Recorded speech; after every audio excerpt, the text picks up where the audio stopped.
नमस्कार दोस्तों, मैं आप सबका स्वागत करता हूं हमारे चैनल विद्यारंभ में। तो बच्चों, आज की क्लास में हम करने वाले हैं एक बहुत इंपॉर्टेंट टॉपिक। आपको पता होगा कॉम्पोजिशंस ऑफ फंक्शंस और इन्वर्टिबल फंक्शंस। इन दोनों टॉपिकों में ना बच्चों को बहुत कंफ्यूजन होता है। ट्रस्ट मी, बहुत ज्यादा कंफ्यूजन होता है बच्चों को। वो लिंक नहीं कर पाते चीजों को। यहां पे ना चीजों को लिंक करके कनेक्ट करके पढ़ना पड़ता है। ये टॉपिक मैं मानता हूं थोड़ा सा ट्रिकी है, लेकिन टफ नहीं है। वो आपको इस क्लास के बाद समझ आएगा। आपको ना ही इस क्लास को देखने के बाद ये ट्रिकी लगेगा और ना ही ये टफ लगेगा। आप आराम से कोई भी क्वेश्चन मिल जाए आप सॉल्व कर पा रहे होंगे। तो बच्चों, बिना ज्यादा टाइम वेस्ट किए हुए हम चलते हैं अपने टॉपिक पे और समझते हैं एक्चुअली में कंपोजिशन ऑफ फंक्शन होते क्या है। तो बच्चों, कंपोजिशन ऑफ फंक्शंस के डेफिनेशन पे बढ़ने से पहले मैं आपको एक और चीज बताता हूं। यहां पे आज हम इस क्लास में ना एक तो कंपोजिशन ऑफ फंक्शन को समझेंगे, इन्वर्टिबल फंक्शन को समझेंगे, और साथ ही साथ आपका एग्जाम्पल नंबर 15 से लेकर 26 तक जो 12 एग्जाम्पल्स है वो सब आज की क्लास में हम कंप्लीट करेंगे। तो बच्चों, यहाँ पे कॉम्पोजिशन ऑफ फंक्शंस का मतलब क्या होता है। हमने बहुत सारे फंक्शंस के बारे में पढ़ा हुआ है। हमने फंक्शंस के ऑपरेशंस के बारे में पढ़ा हुआ है कि फंक्शंस को हम ऐड कर सकते हैं, मल्टीप्लाई कर सकते हैं, डिवाइड कर सकते हैं, सब्ट्रैक्ट कर सकते हैं। तो एक कॉम्पोजिशन ऑफ फंक्शन क्या होता है समझते हैं। Let F be a function from A to B and G be a function from B to C. तो यहां पे हमारे पास दो फंक्शन है, एक एफ है और एक जी है। एफ में जो हमारा डोमेन है वो ए है और कोडोमेन है वो बी है। यहाँ पे जी फंक्शन में हमारा जो यहाँ पे कोडोमेन बन रहा था ना, वो जी फंक्शन का डोमेन है, देखो। और जी फंक्शन का कोडोमेन क्या है, सी है। ठीक है बच्चों, बी टू फंक्शन। तो यहाँ पे दोनों फंक्शन है। Then the composition of F and g denoted by gof is defined as the function gof from A to C given by this and this. तो मतलब कहानी पूरी क्या है, तो मतलब जैसे कि आपने पढ़ा कि हम दो फंक्शन को ऐड कर सकते हैं, मल्टीप्लाई, सब्ट्रैक्ट और डिवाइड कर सकते हैं, वैसे ही हम यहाँ पे दो फंक्शंस को कंपोज कर सकते हैं, मिला सकते हैं। तो जब मैं एक फंक्शन एफ को निकालूं और जी को निकालूं और दोनों को कंपोज कर दूं, तो कंपोज करने में मेरे को एक नया फंक्शन मिलता है जिसको मैं बोलता हूं गॉफ। क्या बोलता हूं, गॉफ बोलता हूं। इसे कैसे रीड करते हैं, the composition of function F and G. Denote कैसे करते हैं, गॉफ से। The composition of function F and G. इसको डिफाइन कैसे करेंगे, तो आपने दोनों फंक्शंस को मिलाया, दोनों फंक्शन को कंपोज करा, तो हमें एक नया फंक्शन मिला। तो नया फंक्शन है तो उस नए फंक्शन के लिए भी कोई ना कोई डोमेन और कोडोमेन डिफाइंड होना चाहिए। तो इस नए फंक्शन का जो डोमेन होता है वो ए सेट होगा और जो कोडोमेन होगा वो सी सेट होगा। मतलब जो बी कॉमन था दोनों में से वो दोनों में से गायब हो जाएगा। गिवन बाय, अब देखो कैसे कैसे लिखते हैं। गॉफ का मतलब क्या हुआ, गॉफ का मतलब हो गया जी ऑफ एफ ऑफ एक्स। अगर आप गॉफ फंक्शन के अंदर एक्स डाल रहे हो तो उसका मतलब पता क्या होता है, गॉफ ऑफ एक्स का मतलब होता है जी ऑफ एफ ऑफ एक्स। इसे कैसे समझेंगे, देखो बच्चों, हमारे पास ना यहाँ पे एक सेट है ए और दूसरा सेट है हमारे पास बी, और हमारा जो फंक्शन है वो डिफाइंड है फ्रॉम ए टू बी। मतलब ए सेट के अंदर मान लो मैं जितने भी एलिमेंट्स रख रहा हूं उसको मैं एक्स से रिप्रेजेंट कर रहा हूं, तो ये हो गया मेरा एक्स। और ये ए टू बी एक फंक्शन है एफ। ठीक है, और यहां पे जब मैं इन सारे एक्स एलिमेंट्स को एफ फंक्शन के अंदर डाल दूंगा, एफ एक मशीन की तरह है, अगर मैं उसके अंदर इनपुट डालूंगा तो मेरे को कोई ना कोई आउटपुट देगा। वो सारे आउटपुट मैंने यहां इस बी सेट के अंदर रखे हुए हैं। ठीक है, तो यहां पे ए सेट के अंदर एफ का क्या है, डोमेन है, और यहां पे बी सेट के अंदर एफ का क्या है, कोडोमेन है। ठीक है बच्चों, कोडोमेन है। यहां पे ध्यान से समझना, यहां पे एफ जो फंक्शन है उसका कोडोमेन है ये बी सेट के अंदर। अच्छा ठीक है, अब जी कैसे काम करेगा, जो जी फंक्शन होगा ना, जो जी फंक्शन होगा उसका उस जी फंक्शन के अंदर पता क्या, जी फंक्शन डिफाइंड है बी टू सी के लिए। इसका मतलब है कि जी फंक्शन बी को डोमेन की तरह यूज करेगा, इनपुट की तरह यूज करेगा, इनपुट वाले सेट की तरह यूज करेगा। तो यहां पे जी फंक्शन जो होगा उसके लिए, जी फंक्शन जो होगा उसके लिए क्या होगा, ये क्या होगा, ये डोमेन हो जाएगा बच्चों, ये डोमेन हो जाएगा, ये डोमेन हो जाएगा। और जब मैं इस जी फंक्शन के अंदर इनपुट डालूंगा, जी फंक्शन के अंदर ये इनपुट डालूंगा, तो मुझे आउटपुट क्या मिलेगा, तो आप बोलोगे sir ji of f of x मिलेगा मुझे, g of f of x. जब मैंने जी फंक्शन के अंदर ये इनपुट डाला तो मुझे क्या आउटपुट मिला, जी ऑफ एफ ऑफ एक्स मिला मुझे यहां पे। और ये क्या हो जाएगा, जी फंक्शन का ये क्या है, ये कोडोमेन है, कोडोमेन है। तो ये तो पूरी कहानी ये रही। अब देखो यहां पे कि यहां पे ये ए है और यहां पे ये बी है और यहां पे मेरा सी सेट है। ठीक है, तो गॉफ पता है क्या कहता है, गॉफ कहता है, गॉफ एक ऐसा फंक्शन है जो ए टू सी डिफाइंड है। गॉफ एक ऐसा फंक्शन है जो ए टू सी डिफाइंड है। गॉफ एक ऐसा फंक्शन है जो ए टू सी डिफाइंड है। तो गॉफ के लिए जो मेरा डोमेन हो जाएगा वो ए सेट हो जाएगा, गॉफ के लिए जो मेरा डोमेन हो जाएगा वो ए सेट हो जाएगा, और गॉफ के लिए जो मेरा कोडोमेन होगा वो ये हो जाएगा।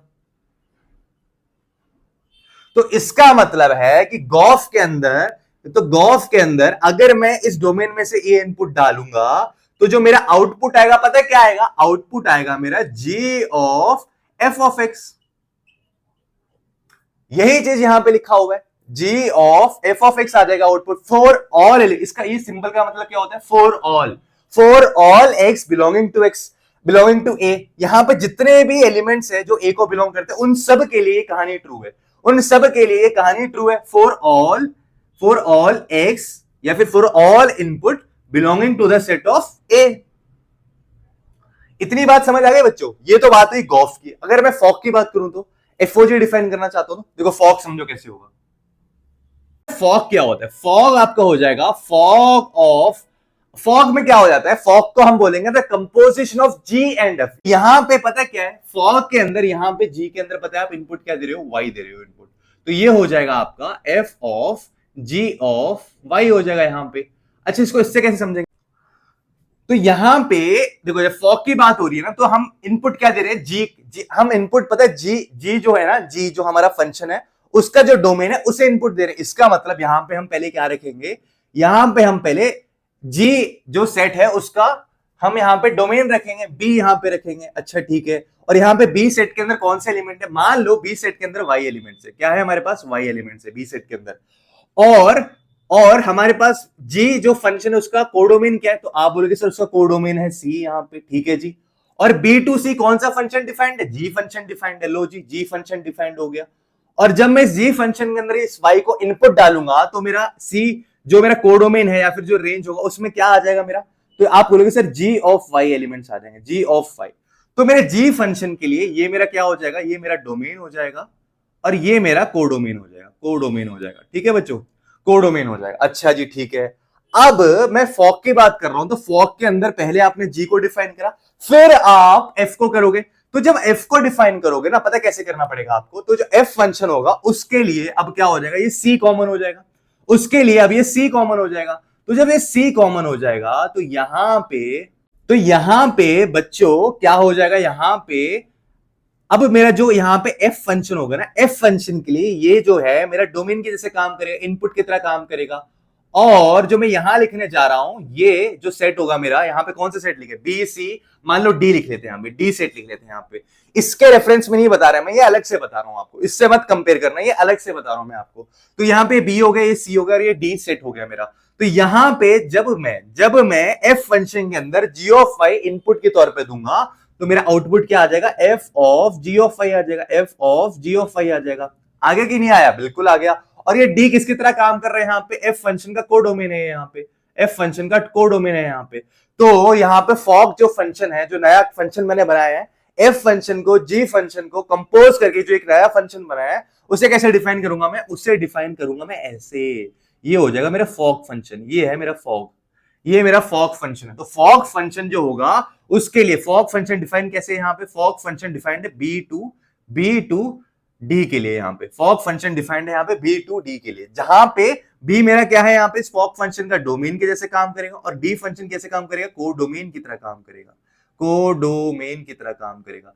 तो इसीलिए मैंने यहां पे लिखा हुआ है, जैसे ही इस फॉग फंक्शन के अंदर मैं इनपुट देता हूं इस वाई एलिमेंट को, इन सारे y element for all y belonging to the set of B, ये डिफाइंड है सारे वाई एलिमेंट्स के लिए जो बी सेट को बिलोंग करते हैं। तो जैसे ही मैं इस फॉग फंक्शन के अंदर वाई एलिमेंट को इनपुट दूंगा तो ये फॉग फंक्शन कैसा आउटपुट देगा, ये देखो ये आउटपुट देगा, f of ji of y. भाई बच्चों इतना ही है आपका, ये जो हमारा फॉग गॉफ जो कंपोजिशन ऑफ फंक्शन है, बस आपको इतना समझ आ गया ना तो अब आने वाले क्वेश्चंस को कर पाओगे। इससे रिलेटेड जो भी क्वेश्चंस आएंगे आप उन्हें आराम से कर लोगे, कोई दिक्कत नहीं आएगी। अब हम ना एक दो क्वेश्चन समझते हैं इससे रिलेटेड। तो बच्चों ये आपके एनसीईआरटी का एग्जांपल नंबर 15 है, ये गॉफ फॉग मतलब कंपोजिशन ऑफ फंक्शन से बेस्ड एक क्वेश्चन है। तो यहां पे let F be a function from, ये एक सेट दे रखा है हमें और ये एक सेट दे रखा है। तो मान लेते हैं हमारे पास एक ए सेट है जिसके अंदर कौन से एलिमेंट्स है, इसका नाम देते हैं ए, लेट लिख लेना यहाँ पे, let A is equal to 2 3 4 5 और इसको बी मान लेते हैं, बी सेट मान लेते हैं। बी का नाम क्या देते हैं यहाँ पे, बी के अंदर क्या क्या एलिमेंट्स है, 3 4 5 9। तो ये तो हो गए f is a function from A to B, ठीक है, f is a function from A to B यहां पे लिखा हुआ है। और यहां पे एक और फंक्शन डिफाइंड है जी, लेट, अब मैं मान लेता हूं कि जो फंक्शन है ना, यहाँ पे जो सेट लिखा हुआ है इस फंक्शन के अंदर, इसको सी नाम देते हैं। चलो सी के अंदर कौन कौन से एलिमेंट है सी सेट के अंदर, 3 4 5 और 9, ठीक है जी। और इसको डी नाम देता हूं मैं दूसरे वाले सेट को, 7 11 15, 7 11 15। तो आप यहाँ पे देख पा रहे हो कि यहाँ पे 3 4 5 9 और देखो 3 4 5 9 दोनों सेम है। तो यहाँ पे क्योंकि दोनों सेट सेम है तो यहाँ पे इन दोनों को बी और सी नाम देने की जरूरत नहीं है। एक्चुअली में इसको भी बी नाम ही देंगे हम। क्या नाम देंगे हम, बी नाम देंगे। तो यहां पे इसको सी कर दो। तो यहां पे ये एक्चुअली में जी एक फंक्शन है जो डिफाइंड है बी टू सी के लिए। जी एक फंक्शन है जो डिफाइंड है बी टू सी के लिए। अब यहां पे बोला क्या गया, आप देखो यहां पे ये एफ फंक्शन का डोमेन, ये कोडोमेन, ये जी फंक्शन का जो यहाँ पे एफ फंक्शन का जो डोमेन था ना, जो कोडोमेन था ना एफ फंक्शन का, वो यहां जी फंक्शन में वो डोमेन की तरह काम करेगा। जो यहाँ पे आउटपुट वाले सेट की तरह काम कर रहा था, अब वो जी फंक्शन का इनपुट वाले सेट की तरह काम करेगा। अच्छा ठीक है, जब ऐसा होता है तो हम गॉफ और फॉक को रिलेट कर पाते हैं। तो यहां पे हमें निकालना क्या है, फाइंड गॉफ। हमें एक्चुअली में यहाँ पे जी ऑफ एफ, गॉफ, और गॉफ में हम एक्स एलिमेंट को इनपुट देते हैं। मतलब कि यहाँ पे जो एफ सेट का डोमेन होता है ना, एफ सेट का जो डोमेन होता है उसके एलिमेंट्स को हम यहाँ पे इनपुट देते हैं। तो हमारा आंसर क्या आता है, जी ऑफ एफ ऑफ एक्स आता है जी, जी ऑफ एफ ऑफ एक्स आता है। ठीक है, इतना तो हमें पता है। अब यहाँ पे बोला क्या गया, यहाँ पे ये बोला गया है जैसे ही मैं यहाँ पे एफ ऑफ टू, मतलब यहाँ पे मैं टू, जैसे आप इसको ना देखो, बहुत आसान क्वेश्चन है, मैं आपको सिंपली समझा सकता हूं कि ये देखो बेटा, देखो बेटा यहाँ पे एफ ऑफ टू ये है तो जी ऑफ एफ ऑफ टू ये हो जाएगा। लेकिन मैं ऐसे समझाना नहीं चाहता आपको, मैं चाहता हूं आप अच्छे से समझो कि आगे भी आपको जब टफ क्वेश्चंस मिले ना, तो उन टफ क्वेश्चंस को भी आप लॉजिकली सॉल्व कर पाओ। इसमें पता क्या होगा, इसको पता कैसे सोचो आप, देखो यहाँ पे हमारे पास एक ए फंक्शन है, ये मेरे पास बी फंक्शन है, और ये मेरे पास सी फंक्शन है। ठीक है, ए बी सी। मैं आपको ना जिस तरीके से मैंने डिफाइन किया था उसी तरीके से मैं आपको क्वेश्चन भी एक्सप्लेन करूंगा, कुछ अलग तरीका नहीं यूज करूंगा मैं यहाँ पे। तो ए से बी तक जो मेरा फंक्शन डिफाइंड है वो क्या है, एफ है, और बी से सी तक जो मेरा फंक्शन डिफाइंड है वो क्या है, जी है। ठीक है जी। और ए सेट के अंदर कितने एलिमेंट्स थे भाई, 2 3 4 और क्या था, 5 था। ठीक है, और एफ ऑफ टू क्या, और यहां पे कौन से एलिमेंट्स थे भाई, 3 4 5 9। इसका मतलब ये है कि यहाँ पे एफ ऑफ टू, मतलब इस फंक्शन के अंदर जैसे ही मैंने 2 इनपुट डाला तो जो मेरा आउटपुट क्या आया, 3 आया जी। और एफ ऑफ 3 क्या है, 4, मतलब जैसे ही मैंने 3 इनपुट डाला तो मेरा फंक्शन मेरा एफ ऑफ 3 क्या आया, 4 आया, आउटपुट 4 आया। 5 का इमेज क्या बना, 5 बना, मतलब यहाँ पे 5 अगर इनपुट डालूंगा तो इमेज भी 5 बनेगा। और कुछ, और यहाँ पे बोला गया जी ऑफ 3 के बारे में। इसका मतलब है इस सी सेट के अंदर कौन से एलिमेंट है, 7 11 15। इसका मतलब ये है कि अगर मैं यहां पे एफ ऑफ 4 के बारे में तो कुछ लिखा ही नहीं है,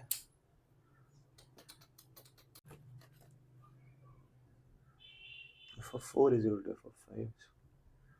तो यहां पे ना बच्चों देखो एक 4 खाली बैठा है। मैंने जब देखा तो इसका मतलब ये समझ आया, देखो हमने फंक्शन के डेफिनेशन में पढ़ा था कि इस पहले वाले सेट का कोई भी एलिमेंट खाली नहीं बैठेगा। तो मेरे मन में डाउट आया कि मैंने कुछ तो गड़बड़ किया यहाँ पे, मैंने शायद से एफ ऑफ 4 यहाँ पे लिखा नहीं है। तो मैंने बुक उठा के देखा तो मेरे को समझ आया कि एफ ऑफ 4 यहाँ पे छूट गया। तो एक्चुअली मेरा यहाँ पे पता है क्या लिखना है आपको, ये f of 4 be equal to 5 है, F of 4 be equal to 5 है। तो देखा बच्चा, अगर आप एक कंसेप्ट स्ट्रांग है ना तो आप क्वेश्चंस को करते टाइम में पकड़ लो कि यार ये तो फंक्शन हुआ ही नहीं यहाँ पे, क्योंकि एफ का तो 4 का तो कोई इमेज बन ही नहीं रहा। अगर एक भी एलिमेंट फर्स्ट सेट के अंदर खाली बैठा दिखे तो इसका मतलब है फिर वो फंक्शन तो है नहीं, तो उसका मतलब पूरे का पूरा क्वेश्चन इनवैलिड है। तो मेरे दिमाग में स्ट्राइक करा, भाई तूने क्वेश्चन में कुछ गलती की। मैंने जो क्वेश्चन है उसको दोबारा देखा अच्छे से, तब समझ आया मैं यहाँ पे एफ ऑफ 4 तो लिखा ही नहीं मैंने यहाँ पे। तो बच्चों यहाँ पे ना, यहाँ पे इस 4 के एफ ऑफ 4, जब मैं 4 को इनपुट डालता हूं तो आउटपुट क्या आता है, 5 ही आता है यहाँ पे। तो उसका मतलब है ये मेनी वन फंक्शन है, ये वन वन फंक्शन नहीं है, मेनी वन फंक्शन है, उससे मतलब नहीं है अभी यहाँ पे। अब देखो जी ऑफ 3, मतलब कि जब मैंने इस 3 को इनपुट डाला तो मेरा आउटपुट क्या आया, 7 आया जी। ठीक है, जी फंक्शन के अंदर 4 को इनपुट आया, 4 को इनपुट डाला तो भी मेरा 7 आया। ठीक है जी, और क्या आया भाई, और 5 और 9 के लिए 11 है, मतलब 5 के लिए भी आउटपुट 11 आ रहा है, 9 के लिए भी आउटपुट 11 आ रहा है। मतलब कहने का मतलब ये है, पूरा एरो डायग्राम से अगर आप समझना चाहते हो कहानी को तो ये है। हमसे पूछा गया है, हमसे पूछा है जीओएफ। इसका मतलब है the composition of F and G. Composition of F and G क्या होता है, जिसमें इनपुट आपका ये वाला सेट होता है और आउटपुट आपका ये वाला सेट होता है, राइट। आप ये इनपुट डालते जाओ, मतलब आप गॉफ 2 निकालते जाओ, गॉफ 2 निकालो, मतलब 2 इनपुट डालोगे तो क्या आउटपुट आएगा। गॉफ 3 निकालते जाओ, 3 इनपुट डालोगे तो क्या आउटपुट आएगा। गॉफ 4, मतलब गॉफ फंक्शन के अंदर, इस ये तो फंक्शन का नाम है, ये फंक्शन जैसे f एक नाम है, g एक नाम है, वैसे ये फंक्शन का नाम है। अब इसका मतलब ये हो गया इस फंक्शन में मैं इनपुट डाल रहा हूं, तो गॉफ के अंदर जब मैं 4 डालूंगा तो मेरा आउटपुट क्या होगा, और गॉफ के अंदर जब मैं 5 को डालूंगा तो मेरा आउटपुट क्या होगा, ये निकालना है हमें। तो गॉफ ऑफ 2 क्या होगा, तो आपने अभी भी बोला कि गॉफ ऑफ x होता है g of f of x, तो इसे कैसे लिखेंगे, इसे लिखेंगे g of f of 2, g of f of 2। और आपको पता है क्वेश्चन में यहां पे f ऑफ 2 की वैल्यू दे रखी है, f ऑफ 2 क्या है, 3 है भैया, तो ये हो जाएगा g ऑफ 3, क्या हो जाएगा, g ऑफ 3। और g ऑफ 3 क्या दे रखा है यहाँ पे, g ऑफ 3 तो हमें यहाँ पे 7 दे रखा है, 7 दे रखा है, लो 7 ये रहा, ठीक है 7 दे रखा है। अब गॉफ ऑफ 3 क्या हो जाएगा, तो आप बोलेंगे सर गॉफ ऑफ 3 का मतलब होता है g of f of 3, g of f of 3, g of f of 3 होता है। और g ऑफ f ऑफ 3 के अंदर आप देखो यहाँ पे जो f ऑफ 3 उसकी वैल्यू 4 है, तो g ऑफ 4 क्या हो जाएगा, तो आप बोलेंगे सर g ऑफ 4 हमें 7 दे रखा है, लो ये भी 7 है सर।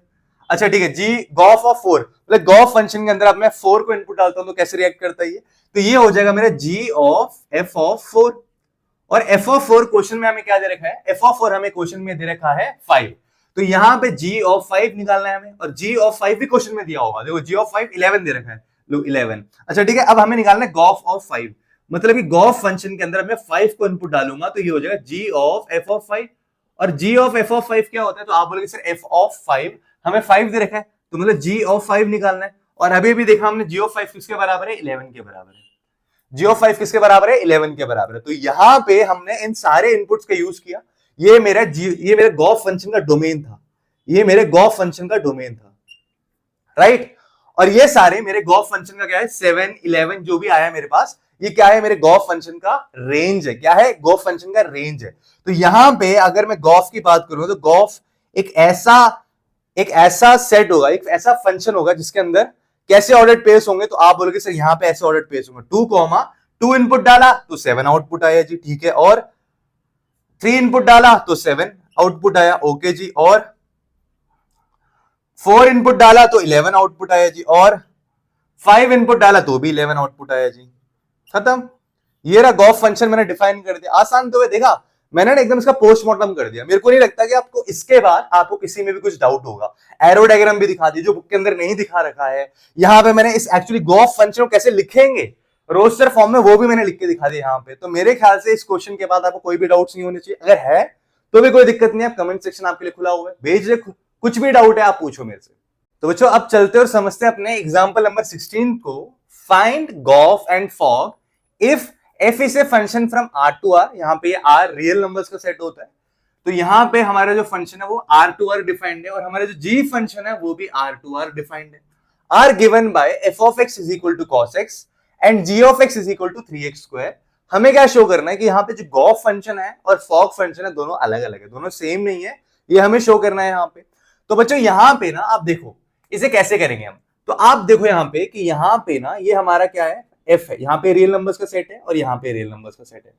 अगर मैं गॉफ की बात करूं, गॉफ की बात करूं, तो गॉफ जब मैं बात करता हूं तो उसमें f को पहले लिखता हूं, f वाले को पहले लिखता हूं, फिर बाद में मैं g को लिखता हूं, क्योंकि गॉफ के अंदर जो मैं इनपुट डालता हूं वो कौन सा डालता हूं, मैं ये जो f सेट का जो डोमेन है उसी का इनपुट डालता हूं ना। गॉफ ऑफ x बोलते हैं हम हमेशा, क्यों बोलते हैं, यहाँ पे जो f लिखा है ना उसी को, उसके जो एलिमेंट्स, उसके जो डोमेन के एलिमेंट्स है उसको मैं इस गॉफ फंक्शन के अंदर इनपुट की तरह यूज करता हूं, तो इसलिए मुझे f को पहले लिखना पड़ता है, ठीक है। ये भी रियल नंबर्स का सेट है और ये भी रियल नंबर्स का सेट है। इतनी बात आ गई होगी आपको समझ।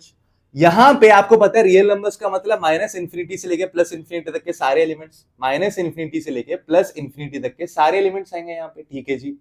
अच्छा अब बोला क्या गया, f यहाँ पे जो फंक्शन है ना आपका f ऑफ x है क्या, तो आप बोलोगे सर f ऑफ x बराबर है आपका cos x के, और यहाँ पे g ऑफ x पता है किसके बराबर है, 3x स्क्वायर के बराबर, किसके बराबर है, 3x स्क्वायर के बराबर है।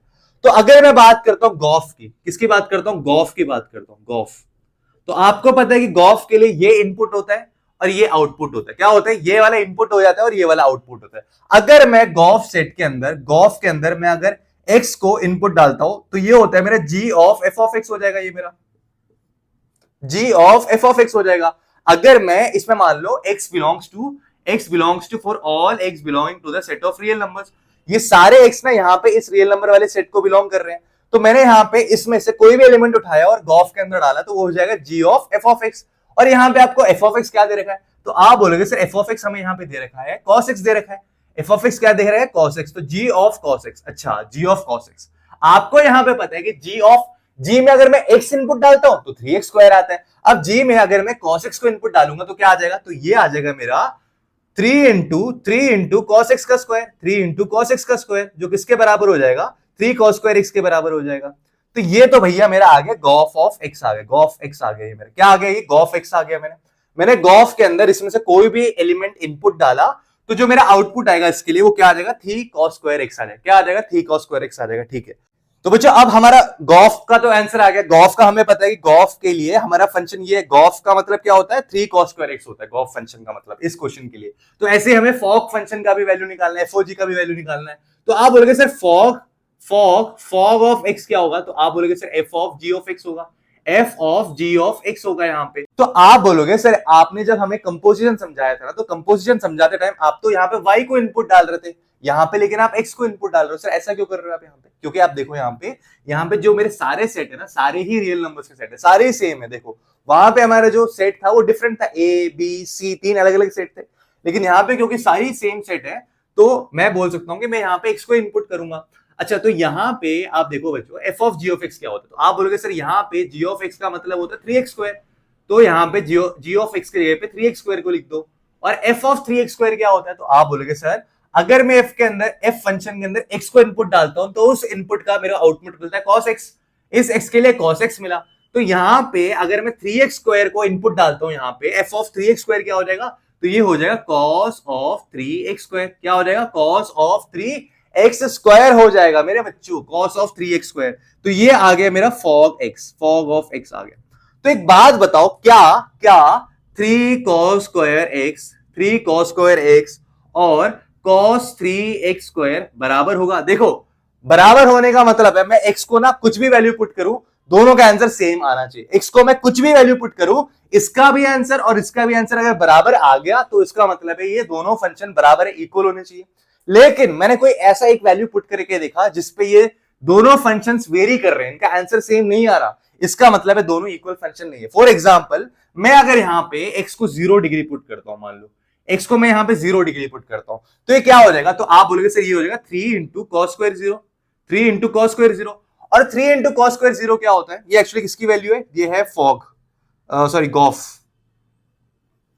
गॉफ की वैल्यू है, और ये यहां पे है फॉग की वैल्यू। ठीक है, तो यहां पे 3 इंटू कॉस स्क्वायर 0, कॉस 0 क्या होता है, 1 होता है, तो इसकी आंसर तो 3 आ गया भाई, इसका आंसर क्या आ गया, 3 आ गया। अच्छा ठीक है, यहां पे अगर मैं 0 डालूंगा, कॉस ऑफ 3 इंटू 0 का स्क्वायर मतलब कॉस 0 ही हो गया, और कॉस 0 तो 1 के बराबर होता है। अरे भाई आपने जब सेम इनपुट डाला, दोनों को सेम इनपुट डालने पे जब दोनों फंक्शन का वैल्यू, सेम इनपुट डालने पे जब दोनों फंक्शन का वैल्यू अलग अलग आ रहा है, दोनों फंक्शन का वैल्यू अलग अलग आ रहा है, तो मैं ये नहीं बोल सकता यहां पे कि दोनों बराबर है। तो मैंने यहां पे प्रूव कर दिया for x is equal to 0, 3 cos square x not equal to cos 3x square.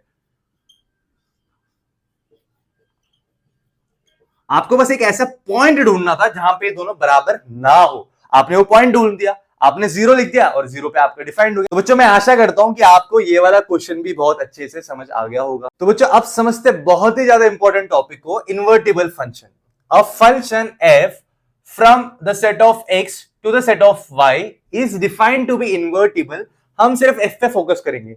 f function को हम तभी इन्वर्टिबल बोलेंगे अगर एक फंक्शन g है जो y2x एग्जिस्ट करता हो, जो डिफाइंड है y2x के लिए। इसका मतलब क्या हुआ कि यहां पे अगर कोई फंक्शन f था जिसके लिए डोमेन x था और कोडोमेन y था, तो इसको मैं तभी इन्वर्टिबल बोल सकता हूं अगर यहां पे एक और फंक्शन g एग्जिस्ट करता हो जिसके लिए चीजें उल्टी हो गई हो, जिसके लिए यहां पे देखो f फंक्शन का जो यहां पे डोमेन था वो इस g फंक्शन का कोडोमेन हो गया, f फंक्शन को जो यहां पे कोडोमेन था यहां पे उस g फंक्शन का वो डोमेन बन गया, चीजें उलट गई, इन्वर्ट हो गई, उल्टी हो गई।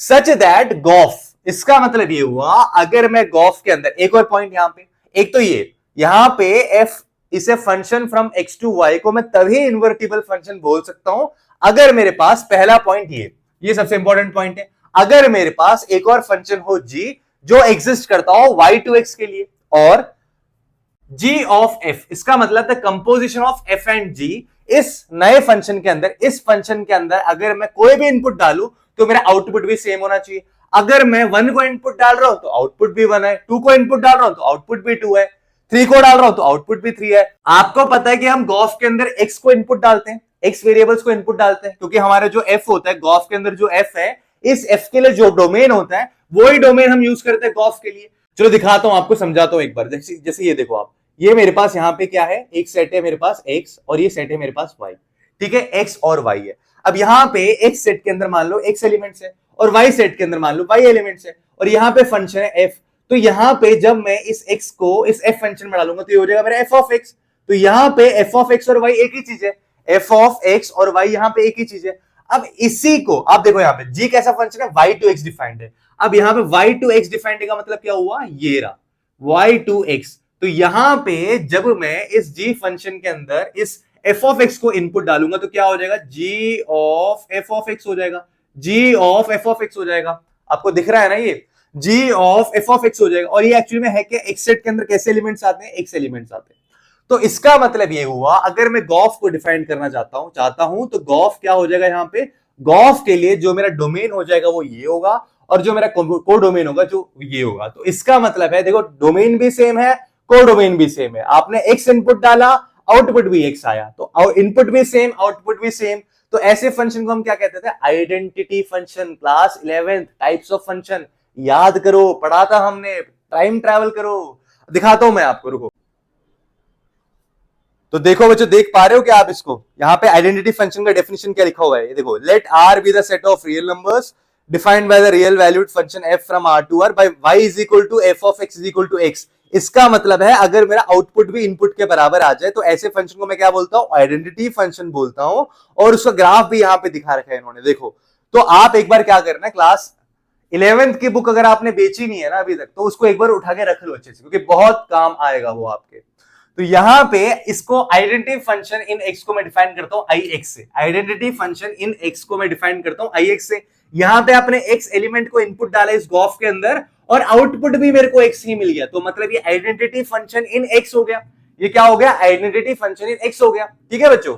अब अगर मैं बात करना चाहता हूं फॉक की, तो आपको पता है फॉक का मतलब क्या होता है। फॉक का मतलब होता है, फॉक के लिए तो जो मेरा इनपुट होता है वो y होता है, g का जो g फंक्शन है, g फंक्शन का जो डोमेन है ना, मैं उसे इनपुट डालता हूं। जब मैं g फंक्शन का इनपुट डालूंगा, यहाँ पे g फंक्शन का जो डोमेन है उसको इनपुट के तौर पे डालूंगा फॉक के अंदर, तो ये हो जाएगा f of g of y।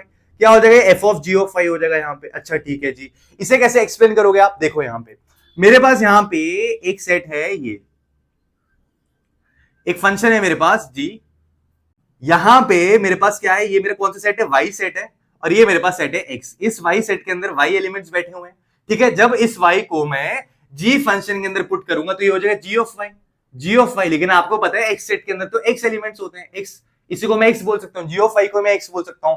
अब इसी को मैं क्या करूंगा, एज एन इनपुट की तरह यूज करूंगा f फंक्शन के लिए, और f फंक्शन के लिए जो आउटपुट आना चाहिए वो कैसा आना चाहिए, yx, और ये y आ जाना चाहिए। ठीक है। तो आप बोलोगे सर यहाँ पे जब मैं इस g ऑफ y को f फंक्शन में डालूंगा तो ये हो जाएगा मेरा f of g of y हो जाएगा मेरा, f of g of y हो जाएगा मेरा। और यहाँ पे एक्चुअली में होने कौन से चाहिए एलिमेंट, देखो y सेट है तो y एलिमेंट्स होने चाहिए।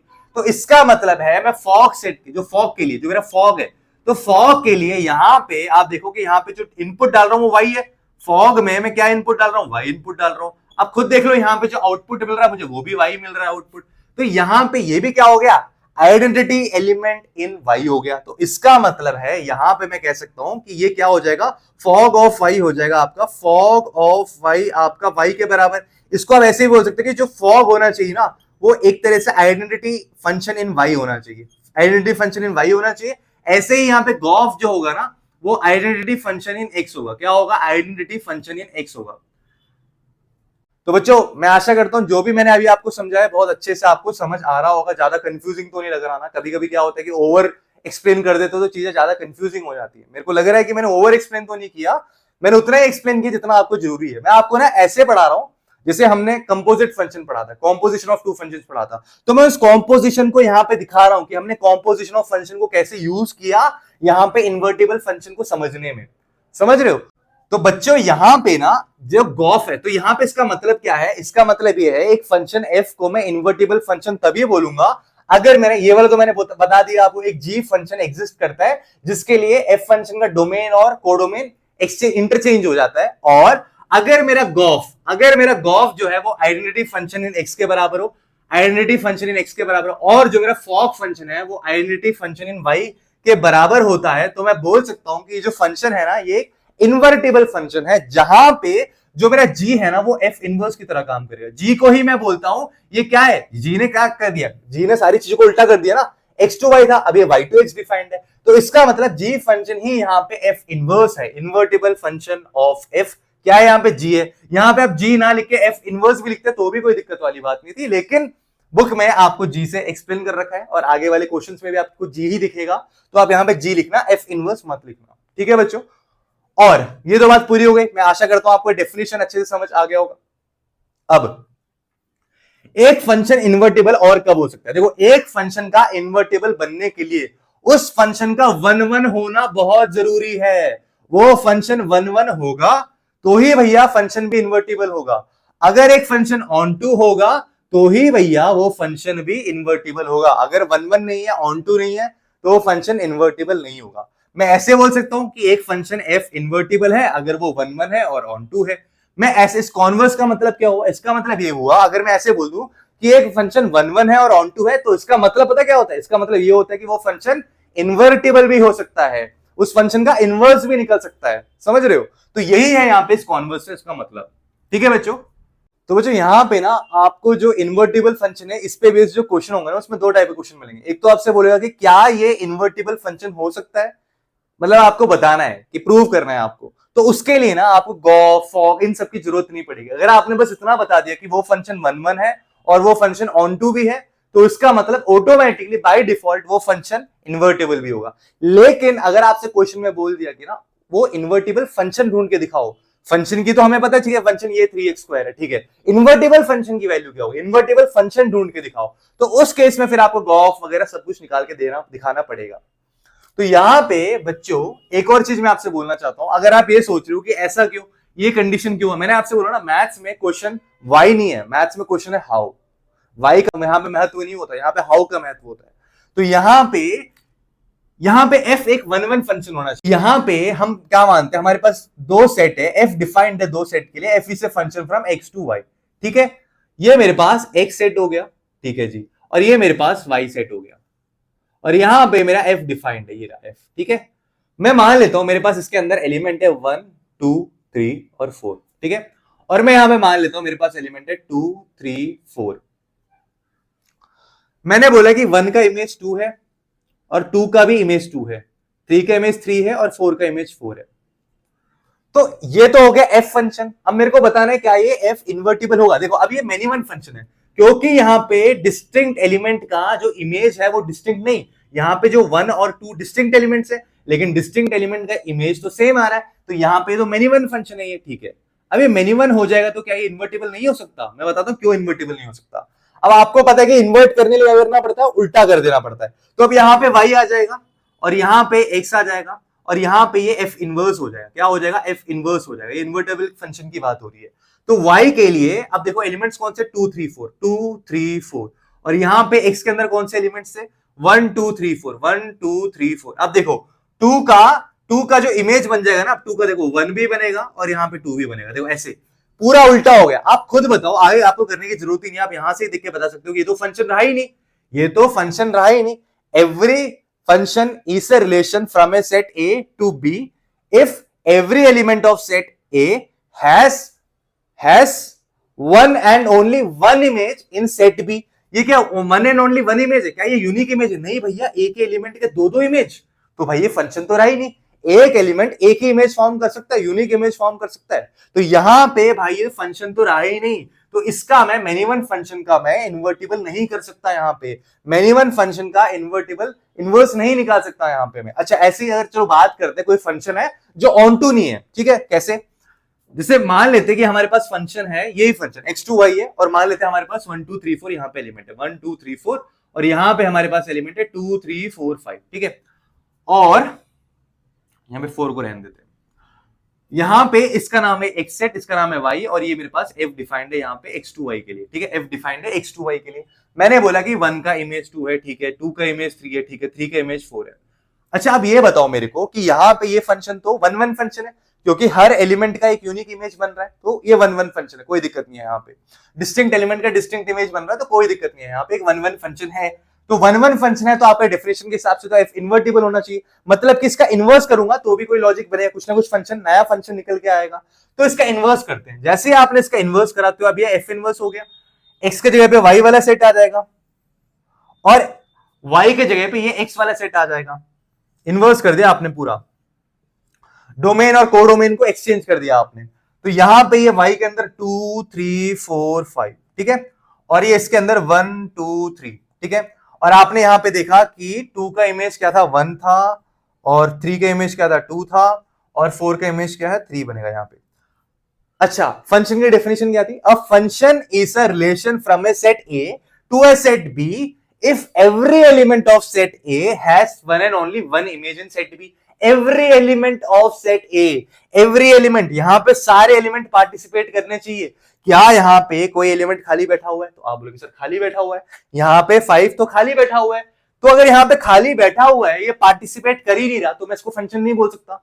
तो यहां पे ऐसे केस में इसका फंक्शन निकालना भी पॉसिबल नहीं है, ये फंक्शन ही नहीं रहा। तो इसका मतलब है इसका भी, इस एलिमेंट का भी कोई ना कोई प्री इमेज यहां पे होना चाहिए भैया, तभी मैं बोल सकता हूं कि ये ऑन टू फंक्शन है, और ऑन टू फंक्शन का ही आप इन्वर्टिबल फंक्शन निकाल सकते हो, आप उसका इनवर्स निकाल सकते हो। तो एक कोई फंक्शन है वो 1 1 हो और साथ ही साथ ऑन टू हो, 1 1 ऑन टू फंक्शन का ही मैं क्या निकाल सकता हूं, इनवर्स निकाल सकता हूं। तो बच्चों मैं आशा करता हूं आपको बहुत अच्छे से ये चीज समझ आ गई होगी, एकदम यहां पे बैठ गया होगा, बहुत फिक्स हो गया होगा। तो बच्चों अब समझते हैं आपके एनसीईआरटी के एग्जाम्पल नंबर 17 को। बहुत बढ़िया क्वेश्चन है और बहुत इंपॉर्टेंट क्वेश्चन भी है, क्योंकि ये एक इन्वर्टिबल फंक्शन पे बेस्ड एक क्वेश्चन है। तो यहां पे क्वेश्चन क्या बोलता है, let F be a function from N to Y be a function defined as f of x is equal to x plus 3, where y को डिफाइन कर रहा है, वाई को डिफाइन कर रखा है यहां पे इन कौन से form, set builder form. y is the set of all elements small letter y belonging to the set of natural numbers such that y is equal to 4x plus 3 for some x belonging to natural numbers, show that f is invertible, find the inverse। आपने घबराना नहीं है पहले, क्यों? क्योंकि यहां पे ना इसको देख के डर लगेगा कि ये क्या लिखा हुआ, y belonging to natural number. जब हमें बहुत सारे वेरिएबल्स, बहुत सारे डॉट्स, बहुत सारे इक्वल टू, बहुत सारे ऐसे मैथमेटिकल ऑपरेटर्स देखने को मिल जाते हैं ना, तो बहुत डर तो लगता है, मैं मानता हूं। तो यहां पे आपको, क्योंकि आपका भाई पढ़ा रहा है, तो आपको डरने की जरूरत नहीं है, आपका सारा डर मैं यूं दूर कर दूंगा। देखो यहां पे ना एक्चुअली में मैंने आपको बताया यहां पे क्या निकालना है, इन्वर्टिबल फंक्शन को फाइंड करना है हमें इस फंक्शन का इन्वर्स भी फाइंड करना है एक्चुअली में। अगर हमसे बस ये पूछता show that the F is invertible, तो यहां पे मुझे बस ये प्रूव करना था कि ये 1 1 होगा और ये ऑन टू होगा। हमें पता है कैसे प्रूव करते हैं उसे, 1 1 को और ऑन टू को प्रूव करने के दो तरीके हैं। हमने पूरा एक्सरसाइज 1.2 उसी पे बेस्ड करा हुआ है कि क्या ये फंक्शन 1 1 है या फिर ये फंक्शन ऑन टू है, कैसे प्रूव करते हैं। आप एक बार जाके 1.2 वाला जो एक्सरसाइज है जो मैंने अच्छे से करा रखा है, 12 क्वेश्चन का एक्सरसाइज था, उसको देखना। मैं जो लिंक है ना उसको डिस्क्रिप्शन बॉक्स में डलवा दूंगा। तो यहां पे आप देखो कि जहां पे जो फंक्शन है ना हमारा, वो कैसे डिफाइंड है, एन टू वाई डिफाइंड है। नेचुरल एन क्या है, नेचुरल नंबर का सेट है, और वाई क्या है, वाई एक सेट है जो यहां पे क्या कहता है, वाई एक सेट है जिसके अंदर ना वाई एलिमेंट्स बिलोंग करते हैं। और सारे जो वाई एलिमेंट्स होंगे ना, जो सारे वाई एलिमेंट्स होंगे नेचुरल नंबर्स ही होंगे, एक तरह से नेचुरल नंबर्स ही है। नेचुरल नंबर्स का मतलब क्या कि पॉइंट में आपका आंसर आ नहीं सकता, जीरो आपका आंसर हो नहीं सकता, नेगेटिव आपका आंसर हो नहीं सकता। आपका आंसर 1 2 3 4 5 6 1000 10,000 ऐसे भले ही आ जाएगा, लेकिन पॉइंट्स में आपका आंसर नहीं आएगा। और यहां पे डिफाइंड है कि आपका y एक्चुअली में होना क्या चाहिए, 4x प्लस 3 होना चाहिए, और x यहां पे क्या है, नेचुरल नंबर्स का सेट है। देखो यहां पे इस फंक्शन के लिए ना ये n क्या है, n के अंदर x एलिमेंट्स है और y के अंदर y एलिमेंट्स है, ठीक है। और बोला क्या है यहां पे, जो y है वो 4x प्लस 3 के बराबर है, ठीक है जी, y जो है 4x प्लस 3 के बराबर है। यहां पे ये जो n है क्या है, यहां पे डोमेन है, f फंक्शन का डोमेन है ये। अच्छा, और यहां पे जो y है ये क्या है, ये इस f फंक्शन का कोडोमेन है, कोडोमेन है। और मैंने आपसे बोला था कि f इनवर्स एक ऐसा फंक्शन होता है जिसमें सब कुछ अल्टी पल्टी हो जाती है। जैसे कि यहां पे जो ये कोडोमेन था वो इस f इनवर्स का डोमेन बन जाएगा, और यहां पे जो ये डोमेन था वो इस f इनवर्स का कोडोमेन बन जाएगा। तो इसका मतलब है यहां पे y के अंदर क्या एलिमेंट्स होंगे, आप बोलोगे sir y is equal to 4x plus 3। y बोलो या 4x प्लस 3 बोलो, बात एक ही है। y बोलो या 4x प्लस 3 बोलो, बात एक ही है। डिवाइडेड बाई नहीं यार, कॉमा डाल देता हूं, और कॉमा कैसे, ये लो ऐसे। y बोलो 4x प्लस 3 बोलो, कोई दिक्कत नहीं। n के अंदर कौन से एलिमेंट्स होंगे, x एलिमेंट्स होंगे। अच्छा ठीक है, लेकिन मैं यहां पे ना, मैंने आपसे बोला था मैं एफ इनवर्स नहीं लिखूंगा, एफ इनवर्स के जगह पे मैं इसे डिनोट करूंगा जी से। किससे डिनोट करूंगा? जी से। तो यहां पे ये जी आ गया हमारा, लो ये जी एक्चुअली में है क्या? जी एक्चुअली में एफ इनवर्स ही है। तो मैं एफ इनवर्स ना लिख के मैं डायरेक्टली यहां पे जी ही लिख रहा हूं, ठीक है। तो ये तो बात रही बच्चों बेसिक कि ये हमारा फंक्शन है, हमें ये करना। अब हमें निकालना है क्या? हमें इनवर्स निकालना है। कैसे निकालेंगे? तो बच्चों आगे क्या करना है, आप देखो यहां पे जो मेरा एफ फंक्शन होगा, इस फंक्शन के अंदर एक एक्चुअली फंक्शन भी तो एक सेट ही है, इस सेट के अंदर ऑर्डर्ड पेयर्स बैठे होते हैं। ऑर्डर्ड पेयर्स किस फॉर्मेट में बैठे होंगे? तो आप बोलोगे सर ये बैठे होंगे x, 4x+3 वाले फॉर्मेट में बैठे होंगे एफ फंक्शन के अंदर, ठीक है जी। जी फंक्शन के अंदर क्या हाल होगा? तो जी फंक्शन के अंदर जो मेरा ऑर्डर्ड पेयर होगा वो बैठा होगा x, 4x+3 वाले फॉर्मेट में। सॉरी उल्टा हो गया, उल्टा हो जाएगा ना यहाँ पे, 4x+3 x वाले, 4x+3 पहले आएगा, 4x+3 x वाले फॉर्मेट में बैठा होगा यहाँ पे। ये सारे एलिमेंट्स ऐसे होंगे। ये तो मैं बस ऐसे ही बता रहा हूं आपकी अंडरस्टैंडिंग बढ़ाने के लिए, ताकि आप चीजों को लिंक कर पाओ। जो आपने सेट्स में पढ़ा है, जो आपने रिलेशन फंक्शन चैप्टर में पढ़ा है, उन सबको लिंक करके यहां पे अप्लाई कर पाओ, इसलिए मैं सारी चीजें आपको सिखा रहा हूं। यहां पे तो आप बोलोगे सर यहां पे हमें करना क्या है? यहां पे हमें इनवर्स निकालना है। कैसे निकालेंगे? तो देखो बच्चों, यहां पे आपका जो f डिफाइंड था वो n2y के लिए था, यहां पे आपका जो g डिफाइंड है वो y2n के लिए। तो कैसे करना है? तो सबसे पहला स्टेप आपका क्या होना चाहिए पता है? सबसे पहला स्टेप आपका ये होना चाहिए कि आपको यहां पे y is equal to 4x+3 दे रखा है ना, y is equal to 4x+3 दे रखा है। तो सबसे पहला स्टेप है, जो यहां पे y वेरिएबल की वैल्यू उन्होंने x के टर्म्स में दे रखी है, आपको अब क्या करना है? x वेरिएबल की वैल्यू निकालनी है y के टर्म्स में। कैसे निकालोगे? तो ये हो जाएगा y-3, ये 3 इधर आ जाएगा और ये 4 नीचे, y-3 और y डिवाइडेड बाय 4। तो ये मैंने निकाल लिया x is equal to y-3/4। तो बच्चों यहां पे ना आप देखो एक बात, यहां पे पहले फंक्शन पे फोकस करो। तो पहले फंक्शन में जब मैं x को इनपुट दूंगा तो मेरा आउटपुट क्या आ जाएगा? तो आप बोलोगे सर 4x+3, इसको y is equal to 4x+3 बोल सकता हूं मैं।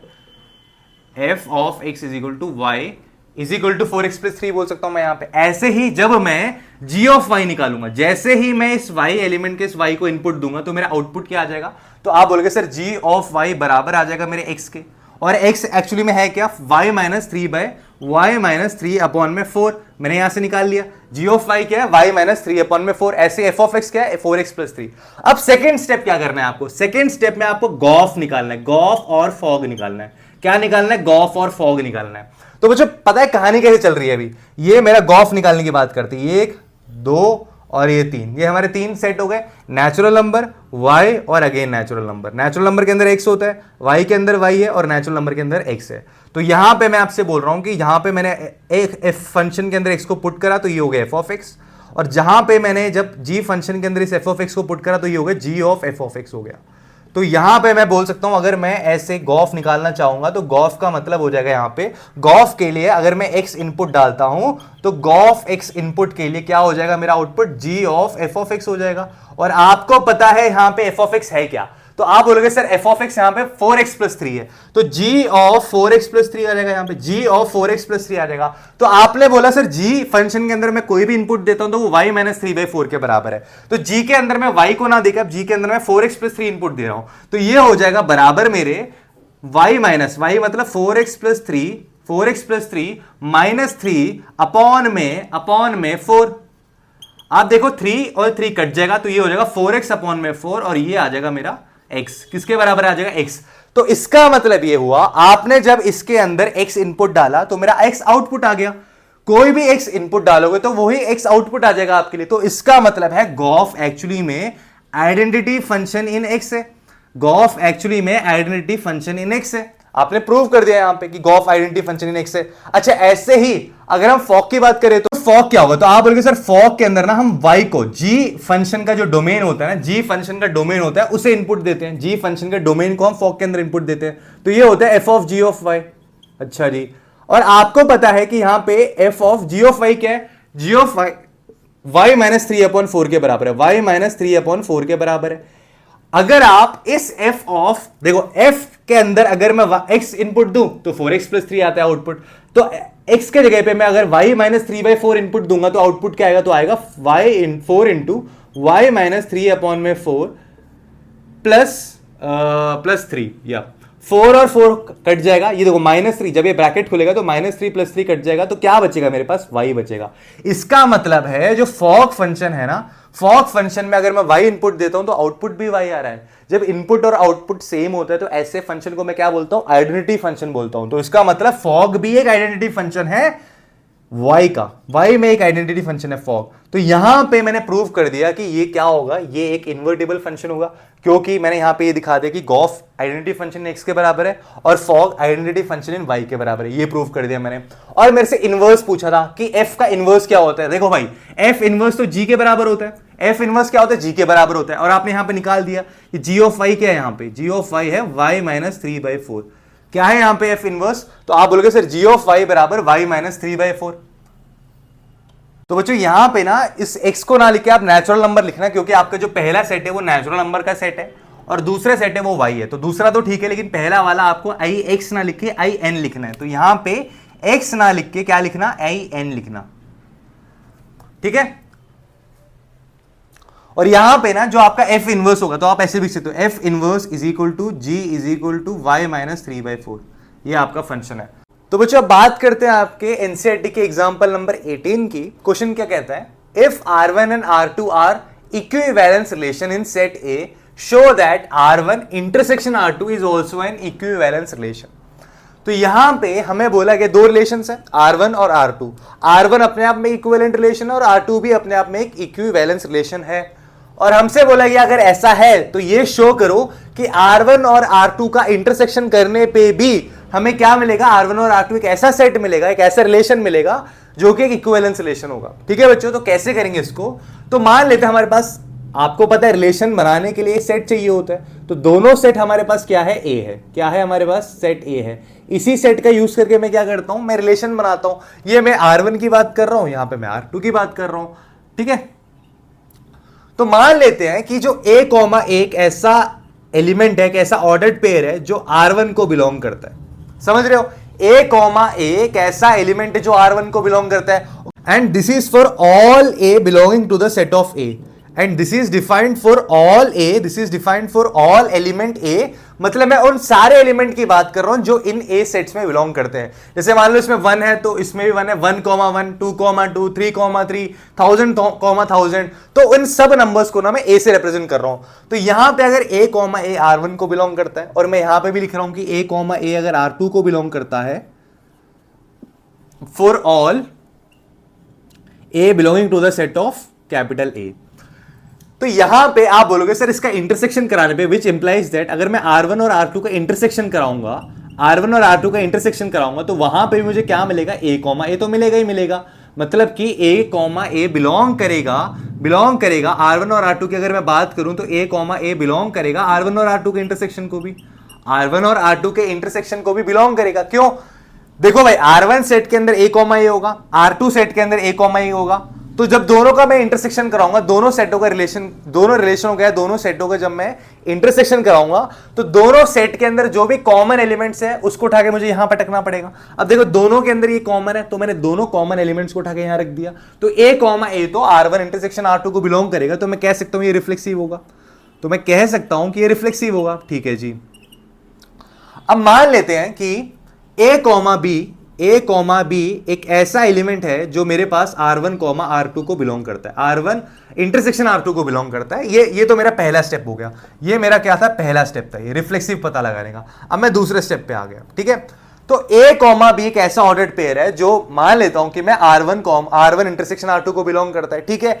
अगर मैं बोल रहा हूं कि R1 इंटरसेक्शन R2 वाले सेट को बिलोंग कर रहा है, तो इसका मतलब क्या है, इसका मतलब यह है कि जो A, B है ना, ये एक्चुअली में R1 को भी बिलोंग कर रहा था, और A, B जो एलिमेंट है, जो ऑर्डर्ड पेयर है, वो R2 को भी बिलोंग कर रहा है। तभी तो ना इन दोनों का कॉमन ऑर्डर्ड पेयर है, इन दोनों में एक कॉमन एलिमेंट है, तभी तो ना मैं कॉमन एलिमेंट को उठा के यहां पे पटक सकता हूं। ये कॉमन एलिमेंट है, तभी तो मैंने इसको उठा के यहां पे रख दिया है R1 इंटरसेक्शन R2 के अंदर। तो इसका मतलब ये हुआ, और क्या बोला गया हमसे, और हमसे ये बोला गया है कि R1 और R2 तो इक्विवेलेंस रिलेशन है। अगर है तो इसका मतलब A, B अगर R1 को बिलोंग करता है तो B, A भी R1 को बिलोंग करेगा, क्योंकि हमसे क्वेश्चन में बोला गया है कि R1 तो इक्विवेलेंस रिलेशन में है और R2 भी इक्विवेलेंस रिलेशन में है, तो इसका मतलब B कॉमा A भी R2 को बिलोंग करेगा। तो इसका मतलब ये हो गया विच इंप्लाइज दैट अगर B कॉमा A भी R1 को बिलोंग कर रहा है, B कॉमा A भी R2 को बिलोंग कर रहा है, दोनों ही ये कॉमन एलिमेंट्स है, तो इसका मतलब ये common element R1 comma R2 के में भी बिलोंग करेंगे, R1 इंटरसेक्शन R2 में भी बिलोंग करेंगे, R1 इंटरसेक्शन R2 के अंदर भी B कॉमा A वाला एलिमेंट प्रेजेंट होगा। तो क्योंकि R1 इंटरसेक्शन R2 के अंदर A कॉमा B भी था, B कॉमा A भी है, तो मैं बोल सकता हूं कि ये R1 इंटरसेक्शन R2 क्या है, एक सिमेट्रिक रिलेशन होगा। क्या होगा? सिमेट्रिक भी होगा भैया। लो प्रूव कर दिया मैंने, सिमेट्रिक, रिफ्लेक्सिव भी होगा और सिमेट्रिक भी होगा। ठीक है बच्चों, अब बात करते हैं ट्रांजिटिव की। ट्रांजिटिव में कैसे खेलेंगे? अच्छा, बात करते हैं ट्रांजिटिव की। रिफ्लेक्सिव है प्रूव कर दिया मैंने, सिमेट्रिक है प्रूव कर दिया। देखो ट्रांजिटिव कैसे करेंगे। ट्रांजिटिव, तो ट्रांजिटिव के लिए मैं बोलता हूं कि मेरा A कॉमा B यहां पे दिख गया मेरे को कि A कॉमा B तो भाई R1 इंटरसेक्शन R2 को बिलोंग करेगा। मैं बोल रहा हूं, मैं खुद से बोल रहा हूं कि B कॉमा C भी एक ऐसा एलिमेंट है जो R1 इंटरसेक्शन R2 को बिलोंग करेगा। तो इसका मतलब ये हुआ कि अगर A कॉमा B भी इसको बिलोंग कर रहा है, B कॉमा C भी इसको बिलोंग कर रहा है, तो इसका मतलब A comma B comma B comma C ये दोनों एलिमेंट R1 के अंदर भी आएगा और यही एलिमेंट R2 के अंदर भी आएगा। आएगा कि नहीं आएगा? बिल्कुल आएगा। और आप बोलोगे सर क्योंकि A कॉमा B और B कॉमा C R1 के अंदर आ रहा है और क्वेश्चन में बोले कि R1 R2 दोनों ही इक्विवेलेंस रिलेशन है, तो इसके हिसाब से अगर A comma B comma B comma C ये दोनों एलिमेंट्स R1 के अंदर आते हैं, तो इसका मतलब ये हुआ कि A कॉमा C भी R1 के अंदर आना चाहिए। और इसका मतलब ये हुआ कि A comma C R2 relation के अंदर भी आना चाहिए, तब जाके ये क्या होगा, एक ट्रांजिटिव रिलेशन बन पाएगा। अगर A कॉमा C R1 के अंदर है, A कॉमा C अगर R2 के अंदर है, तो इसका मतलब A कॉमा C जो एलिमेंट है, जो ऑर्डर्ड पेयर है, वो R1 इंटरसेक्शन R2 के अंदर भी होगा। अब खुद देखो, A कॉमा B था इसके अंदर, B कॉमा C था इसके अंदर, तो अगर A कॉमा C भी इसके अंदर पाया जाता है, तो मैं बोल सकता हूं कि क्या है, ये एक ट्रांजिटिव रिलेशन है। क्या है? ये ट्रांजिटिव रिलेशन है। तो भाई मैंने यहां पे प्रूव कर दिया कि ये जो रिलेशन होगा ये एक इक्विवेलेंस रिलेशन होगा, क्योंकि ये रिलेशन रिफ्लेक्सिव भी है, सिमेट्रिक भी है और ट्रांजिटिव भी है। तो बच्चों बहुत आसान क्वेश्चन था, मैं आशा करता हूं आपको आसानी से ये क्वेश्चन समझ आ गया होगा। तो बच्चों अब समझते हैं आपके एग्जाम्पल नंबर 19 को। Let R be relation on the set A of ordered pairs of positive integers defined by x, y related to u, v if and only if xv is equal to yu show that R is an equivalence relation।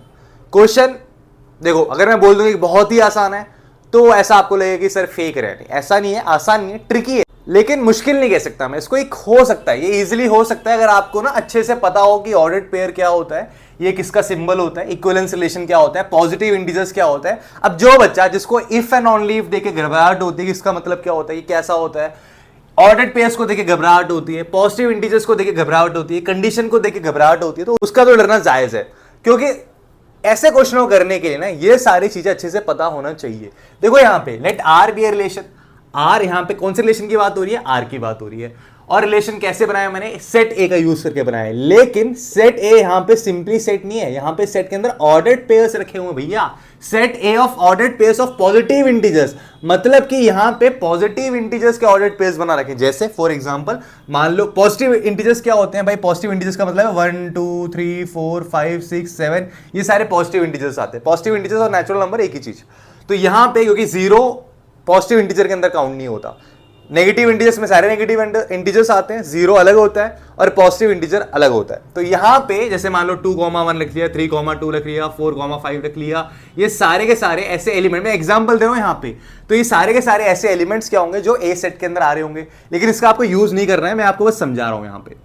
तो यहां पे इन्होंने क्या बोला गया है कि यहां पे ना रिलेशन डिफाइंड कैसे, जो रिलेशन मेरा बनेगा, जो रिलेशन में इस सेट का यूज करके बनाऊंगा, कैसे बना सकता हूं इस रिलेशन को, मैं तभी बना सकता हूं अगर ये मेरा एलिमेंट, एक एलिमेंट दूसरे एलिमेंट से रिलेटेड हो, तब एक ऑर्डर्ड पेयर दूसरे ऑर्डर्ड पेयर से रिलेटेड हो। और वो कब संभव है, तभी संभव है अगर मेरा x v is equal to y u. कहने का मतलब है अगर इस ए सेट के अंदर, मान लो ए सेट के अंदर मेरे पास एक एलिमेंट है एक्स कॉमा वाई और दूसरा ऑर्डर्ड पेयर है यू कॉमा बी, तो इसको मैं रिलेशन के अंदर तभी लेके आ सकता हूं, इन ऑर्डर्ड पेयर्स को इस रिलेशन के अंदर मैं तभी लेके आ सकता हूं अगर मेरा इसका प्रोडक्ट और इसका प्रोडक्ट x इंटू वी बराबर हो जाए y का प्रोडक्ट और u का प्रोडक्ट से, y इंटू यू, तो मैं इनको उठा के यहां रख सकता हूं। बात आई समझ आपको? तो सबसे पहले मुझे क्या शो करना है, यहां पे इक्विवेलेंस रिलेशन शो करना है। तो इक्विवेलेंस रिलेशन शो करने के लिए, इक्विवेलेंस रिलेशन शो करने के लिए मुझे सबसे पहले ये रिलेशन रिफ्लेक्सिव है ये प्रूव करना पड़ेगा। तो आप देख रहे हैं यहां पे कि मैं बोल रहा हूं कि सारे x, y, जितने भी x, y एलिमेंट प्रेजेंट है, x, y तो मैं ऐसे ही बोल रहा हूं मैं, मतलब इसको भी मैं x, y, इसको भी x, y, इसको भी मैं x, y बोल सकता हूं। तो जितने भी x, y एलिमेंट प्रेजेंट है इस सेट A के अंदर, for all x, y element belonging to the set A, we can say that x, y is related to the set of x, y। तो क्या मैं अगर ऐसे बोलूंगा तो मेरी कंडीशन क्या है? मैं ऐसे कब बोल सकता हूं कि मेरा ये x, y related x, y से? अगर मेरा इन दोनों का प्रोडक्ट, x, y का प्रोडक्ट, इन दोनों का प्रोडक्ट, x, y का प्रोडक्ट बराबर आ जाए मेरे इन दोनों के प्रोडक्ट से, y, x के प्रोडक्ट से। भाई बिल्कुल बराबर होता है, ये तो सेम ही चीज होती है। तो यहां पे मैं बोल सकता हूं कि x, y जो है ना वो बिलोंग करेगा रिलेशन को, बिल्कुल बिलोंग करेगा रिलेशन को, x, y बिल्कुल बिलोंग करेगा रिलेशन को। तो मैं बोल सकता हूं यहां पे एक रिफ्लेक्सिव रिलेशन होगा।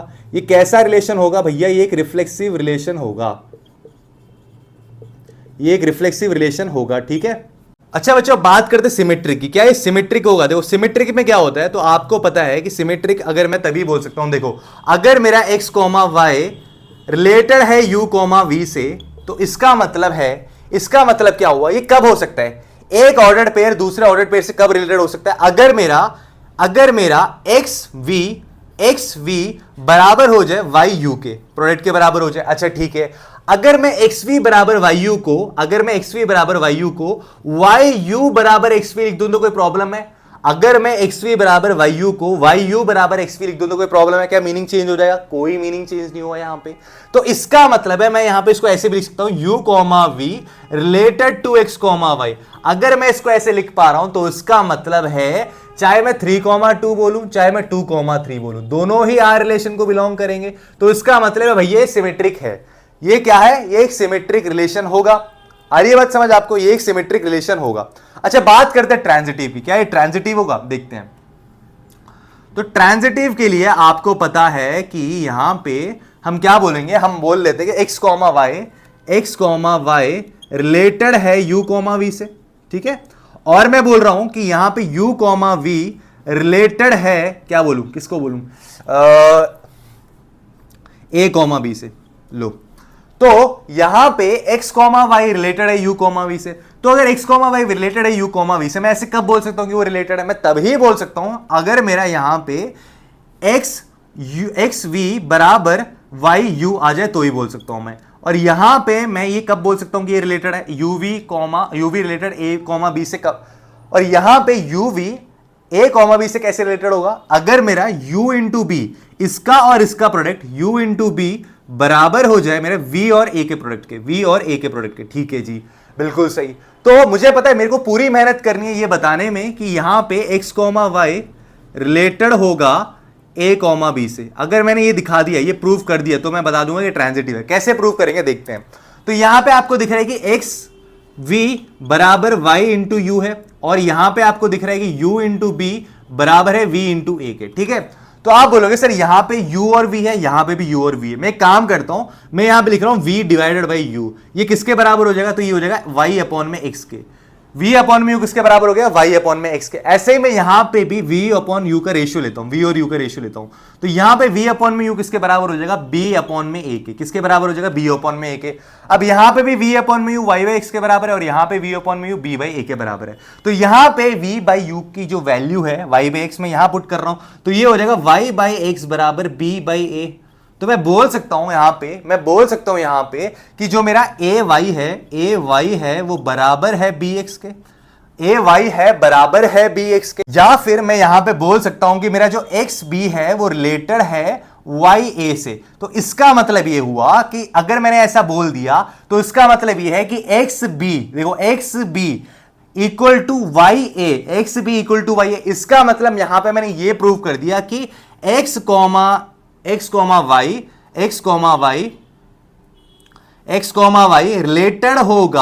रिलेटेड होगा a, b से। भाई प्रूव कर दिया मैंने यहां पे। तो अगर ये प्रूव हो गया तो इसका मतलब ये ट्रांजिटिव भी है। अगर कोई फंक्शन रिफ्लेक्सिव भी है, सिमेट्रिक भी है, ट्रांजिटिव भी है, तो मैं ये बोल सकता हूं कि वो फंक्शन इक्विवेलेंस रिलेशन होगा। ठीक है बच्चों, तो बच्चों अब समझते हैं आपके एनसीईआरटी के एग्जांपल नंबर 20 को। Let x be a set, यहां पे 9 एलिमेंट्स दे रखा है, इसके अंदर नॉन एम्प्टी सेट है ये। Let R1 be a relation in x given by R1 is equal to the set of all ordered pairs x comma y such that x minus y is divisible by 3 and R2 be another relation on x given by R2 is the set of all ordered pair x comma y such that ये जो set है x comma y ये subset होना चाहिए इसका, या फिर x comma y subset होना चाहिए इसका, या फिर x comma y जो दे रखा है यहां पे सबसेट होना चाहिए इसका।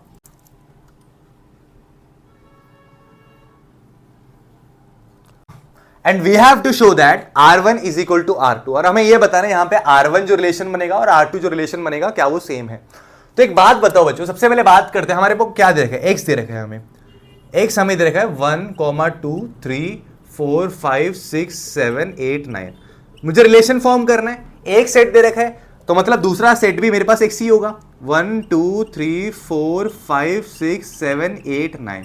ठीक है, तो बच्चों मुझे यहां पे R1 नाम के एक ऐसा रिलेशन फॉर्म करना है जिसके अंदर कैसे ऑर्डर्ड पेयर्स आएंगे, x कॉमा y में लिखे हुए ऑर्डर्ड पेयर्स आएंगे, और ये x जो होगा वो हम पहले सेट से निकालेंगे और जो y होगा वो दूसरे सेट से निकालेंगे। और कंडीशन क्या है, क्या सबको निकाल के रख सकते हैं ऑर्डर्ड पेयर्स के अंदर? नहीं, उन्हीं x कॉमा y को उठा के रखेंगे जिनका जो डिफरेंस होगा ना वो 3 से डिविजिबल होगा। जैसे कि फॉर एग्जांपल, अच्छा 3 किस से डिविजिबल होता है? 3 3 से डिविजिबल होता है, 3 6 से डिविजिबल होता है, 3 9 से डिविजिबल होता है कि नहीं होता है? बिल्कुल होता है।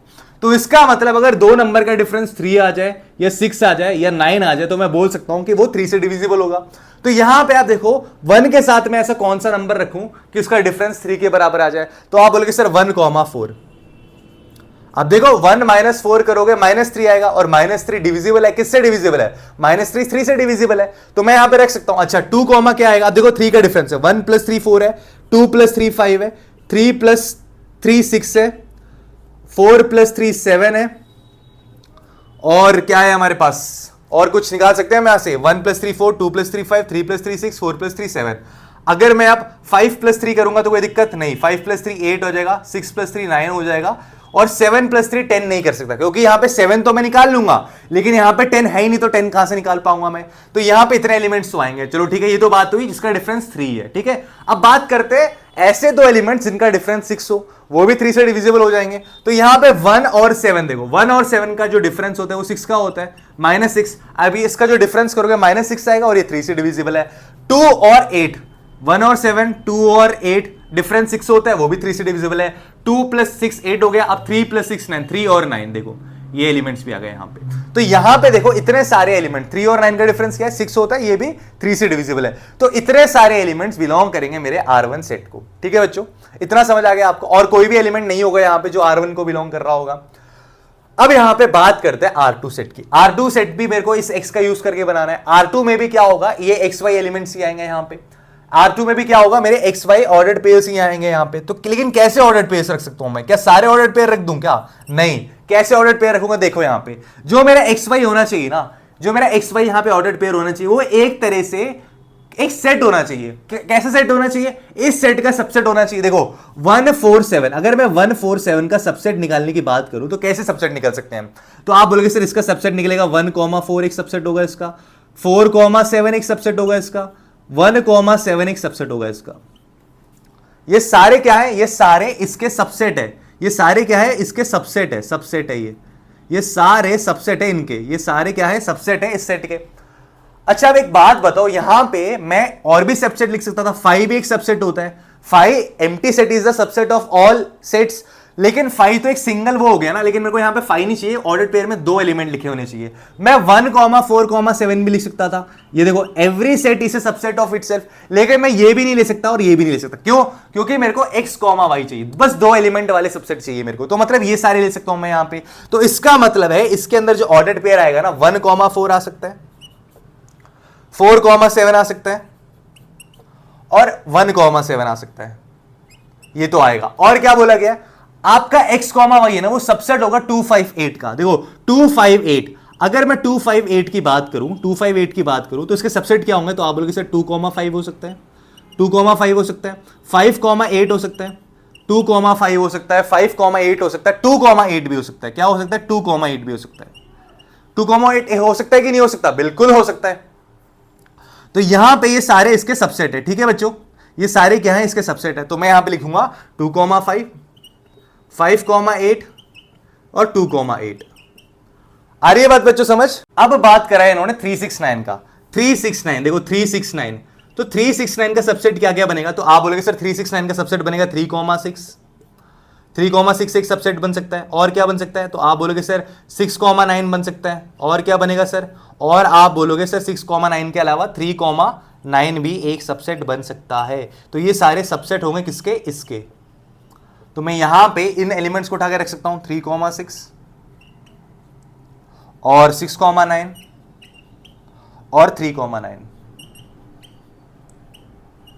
हो गए सारे खत्म। अब खुद देखो कि यहां पे क्या दोनों सेम सेम है। देखो 1,4 इसमें भी इसमें भी है, 4,7 इसमें भी है, 2,5 इसमें भी है, और देखो 1,7 ये रहा और 1,7 ये रहा, 3,6 यहां पर है, 3,6 यहां पर है, 5,8 यहां पर है, 5,8 यहां पर है, 2,8 यहां पे, 2,8 यहां पर है, और क्या है 6,9 यहां पर है, 6,9 यहां पर है, 3,9 यहां पर है, 3,9 यहां पर है। तो मतलब कि जो जो एलिमेंट्स R1 के अंदर है ना, वो सारे एलिमेंट्स R2 के अंदर भी है। तो मतलब मैं कह सकता हूं R1 is a subset of R2, और मैं बोल सकता हूं R2 is a subset of R1। तो जब ऐसा हो जाता है which implies that R1 is equal to R2, क्योंकि R1 के सारे एलिमेंट्स R2 में है और क्योंकि R2 के भी सारे एलिमेंट्स R1 में है, तो मैं कह सकता हूं कि R1 R2 का सबसेट है, या फिर मैं बोल सकता हूं कि R2 R1 का सबसेट है। जब मैं ऐसा बोल पा रहा हूं तो उसका मतलब यह है कि R1 R2 के बराबर होता है। तो बच्चों मैं आशा करता हूं आपको एग्जाम्पल नंबर 20 भी बहुत अच्छे से समझ आ गया होगा। यार दोस्तों मैं आशा करता हूं आपको सबसेट्स क्या होते हैं तो अच्छे से पता होगा ना। नहीं बताना, मैं बताता हूं, कोई बात नहीं। देखो सबसेट्स क्या होते हैं, अगर मैंने यहां पे ना, मैं इसको मिटा दूं पूरा, मैं कैसे बताओगे, बता तो सकते नहीं हूं। मैं इसको पूरा मिटा रहा हूं ताकि मैं एक बार आपको सबसेट्स क्या होते हैं समझा सकूं, तभी आपको ये चीजें समझ आएगी अच्छे से। ठीक है बच्चों, मैं इतना मिटा देता हूं, जो मैंने नीचे लिखा है ना वो मिटा देता हूं मैं।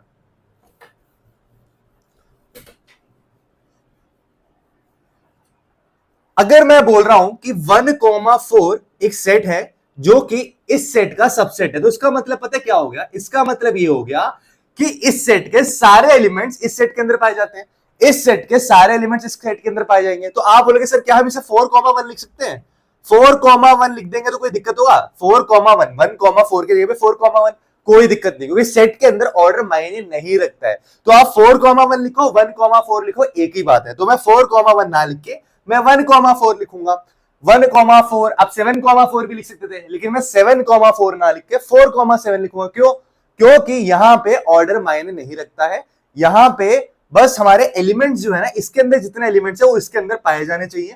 तो मैं ये बोलूंगा कि ये इसका सबसेट होता है। जैसे कि आप देख लो ये सारे, और सबसेट के मैंने कुछ रूल भी बताए थे आपको कि empty set is the subset of all sets, empty set is the subset of all sets and every set is a subset of itself. मतलब कि एम्प्टी सेट हर एक सेट का सबसेट होगा, एम्प्टी सेट हर एक सेट का subset होगा। दूसरी चीज, हर एक सेट खुद का ही सबसेट होता है। मतलब कि यहां पे अगर मैं 1,4,7 लिखूं, ये खुद का ही सबसेट होता है भैया, ये खुद का ही सबसेट होता है। और एम्प्टी सेट भी हर सेट का सबसेट होता है, एम्प्टी सेट हर सेट का सबसेट होता है। लेकिन क्योंकि हमें इस क्वेश्चन में x, y वाले फॉर्मेट में दो ऑर्डर्ड पेयर के अंदर दो एलिमेंट्स होने चाहिए, मतलब दो एलिमेंट वाली चीजें ले ली थी हमें यहाँ पे, तो इसलिए मैंने 3-3 एलिमेंट वाले सेट को हटा दिया, 5 को हटा दिया। बच्चों मैं आशा करता हूं आपको ये क्वेश्चन नंबर 20 भी बहुत अच्छे से समझ आ गया होगा। आप बस ऐसे कर लेना, आपका काम ओके हो जाएगा, डन हो जाएगा, पूरे मार्क्स मिल जाएंगे आपको अगर आपने ऐसे लिख दिया तो। ठीक है बच्चों, तो बच्चों आप समझते हैं अपने एग्जांपल नंबर 21 को। Let f be a function from x to y, दो सेट है हमारे पास, एक x और एक y। तो f मेरा फंक्शन है x to y का। Define R relation r in x given by r is equal to this and this, r is the set of all ordered pairs a comma b such that f of a is equal to f of b. Examine whether r is an equivalence relation or not. तो equivalence relation है या फिर नहीं है ये पता लगाना है। और आपको पता है जब भी इक्विवेलेंस रिलेशन वाला क्वेश्चन आ जाए, सबसे पहले क्या चेक करते हैं, क्या वो रिफ्लेक्सिव है, क्या उसके बाद क्या चेक करते हैं, क्या वो सिमेट्रिक है। उसके बाद अगर वो सिमेट्रिक भी होगा और रिफ्लेक्सिव भी होगा तो हम थर्ड वाला चेक करेंगे, क्या वो ट्रांजिटिव है। अगर ये तीनों रिलेशन अगर रिफ्लेक्सिव भी हो जाए, सिमेट्रिक भी हो जाए और ट्रांजिटिव भी हो जाए, तो मैं बोलूंगा कि भाई हाँ, अब तो भाई ये रिलेशन इक्विवेलेंस रिलेशन है। तो सबसे पहले चेक करते हैं यहाँ पे। तो हमें यहाँ पे दो सेट दे रखे हैं x to y, function f defined है x to y के लिए, ठीक है बच्चों। और हमें रिलेशन आर की बात करी गई है, R define relation R in x given by, तो यहां पे ना मैं सिर्फ एक्स सेट का यूज कर रहा हूं, यहां पे define R relation R in X, सिर्फ एक्स सेट का यूज करके मेरे को बनाना relation given by R is equal to A comma B such that F of A is equal to F of B. तो मैं यहां पे अगर आपसे बोलो रिफ्लेक्सिव की बात करते हैं,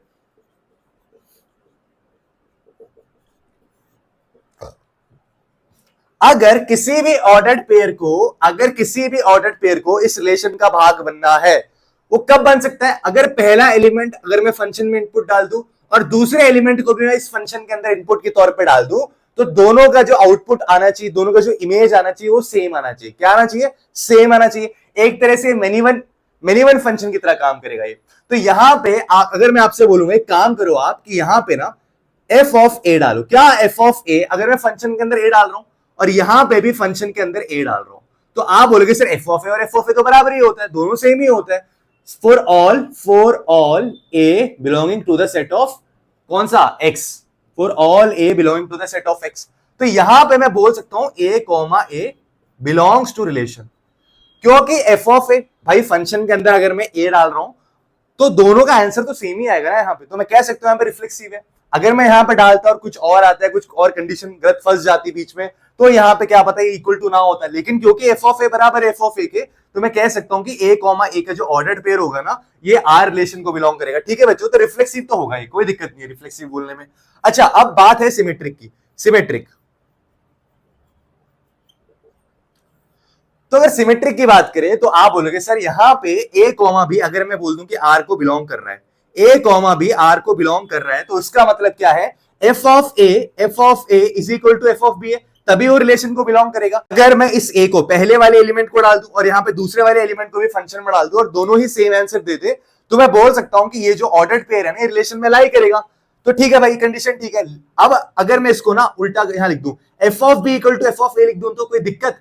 F of B equal to F of A लिख दूं तो कोई दिक्कत? बात तो एक ही है, चाहे मैं इसको यहां लिखूं चाहे इसको यहां लिखूं। तो अगर मैंने ऐसे लिख पा रहा हूं ना, अगर मैं ऐसे लिख पा रहा हूं, तो उसका मतलब है कि बी कॉमा ए एक ऐसा ऑर्डर्ड पेयर है जो आर रिलेशन के अंदर है, तभी मैंने F of B is equal to F of A लिखा है। यहां पे जब ए पहले था तो यहां पे ए आया, बी बाद में तो यहां पे बी आया। अब देखो यहां पे अगर बी पहले तो इस ऑर्डर्ड पेयर में बी पहले आएगा, और ए बाद में तो देखो ए बाद में आएगा इस ऑर्डर्ड पेयर में, क्योंकि ए कॉमा बी भी आर को बिलोंग करता है और उसका उल्टा बी कॉमा ए भी आर को बिलोंग करता है। तो मैं कह सकता हूं कि ये फंक्शन सिमेट्रिक भी होगा। चलो अभी तक कहानी सही चल रही है। अब टेस्ट करते हैं ट्रांजिटिव के लिए,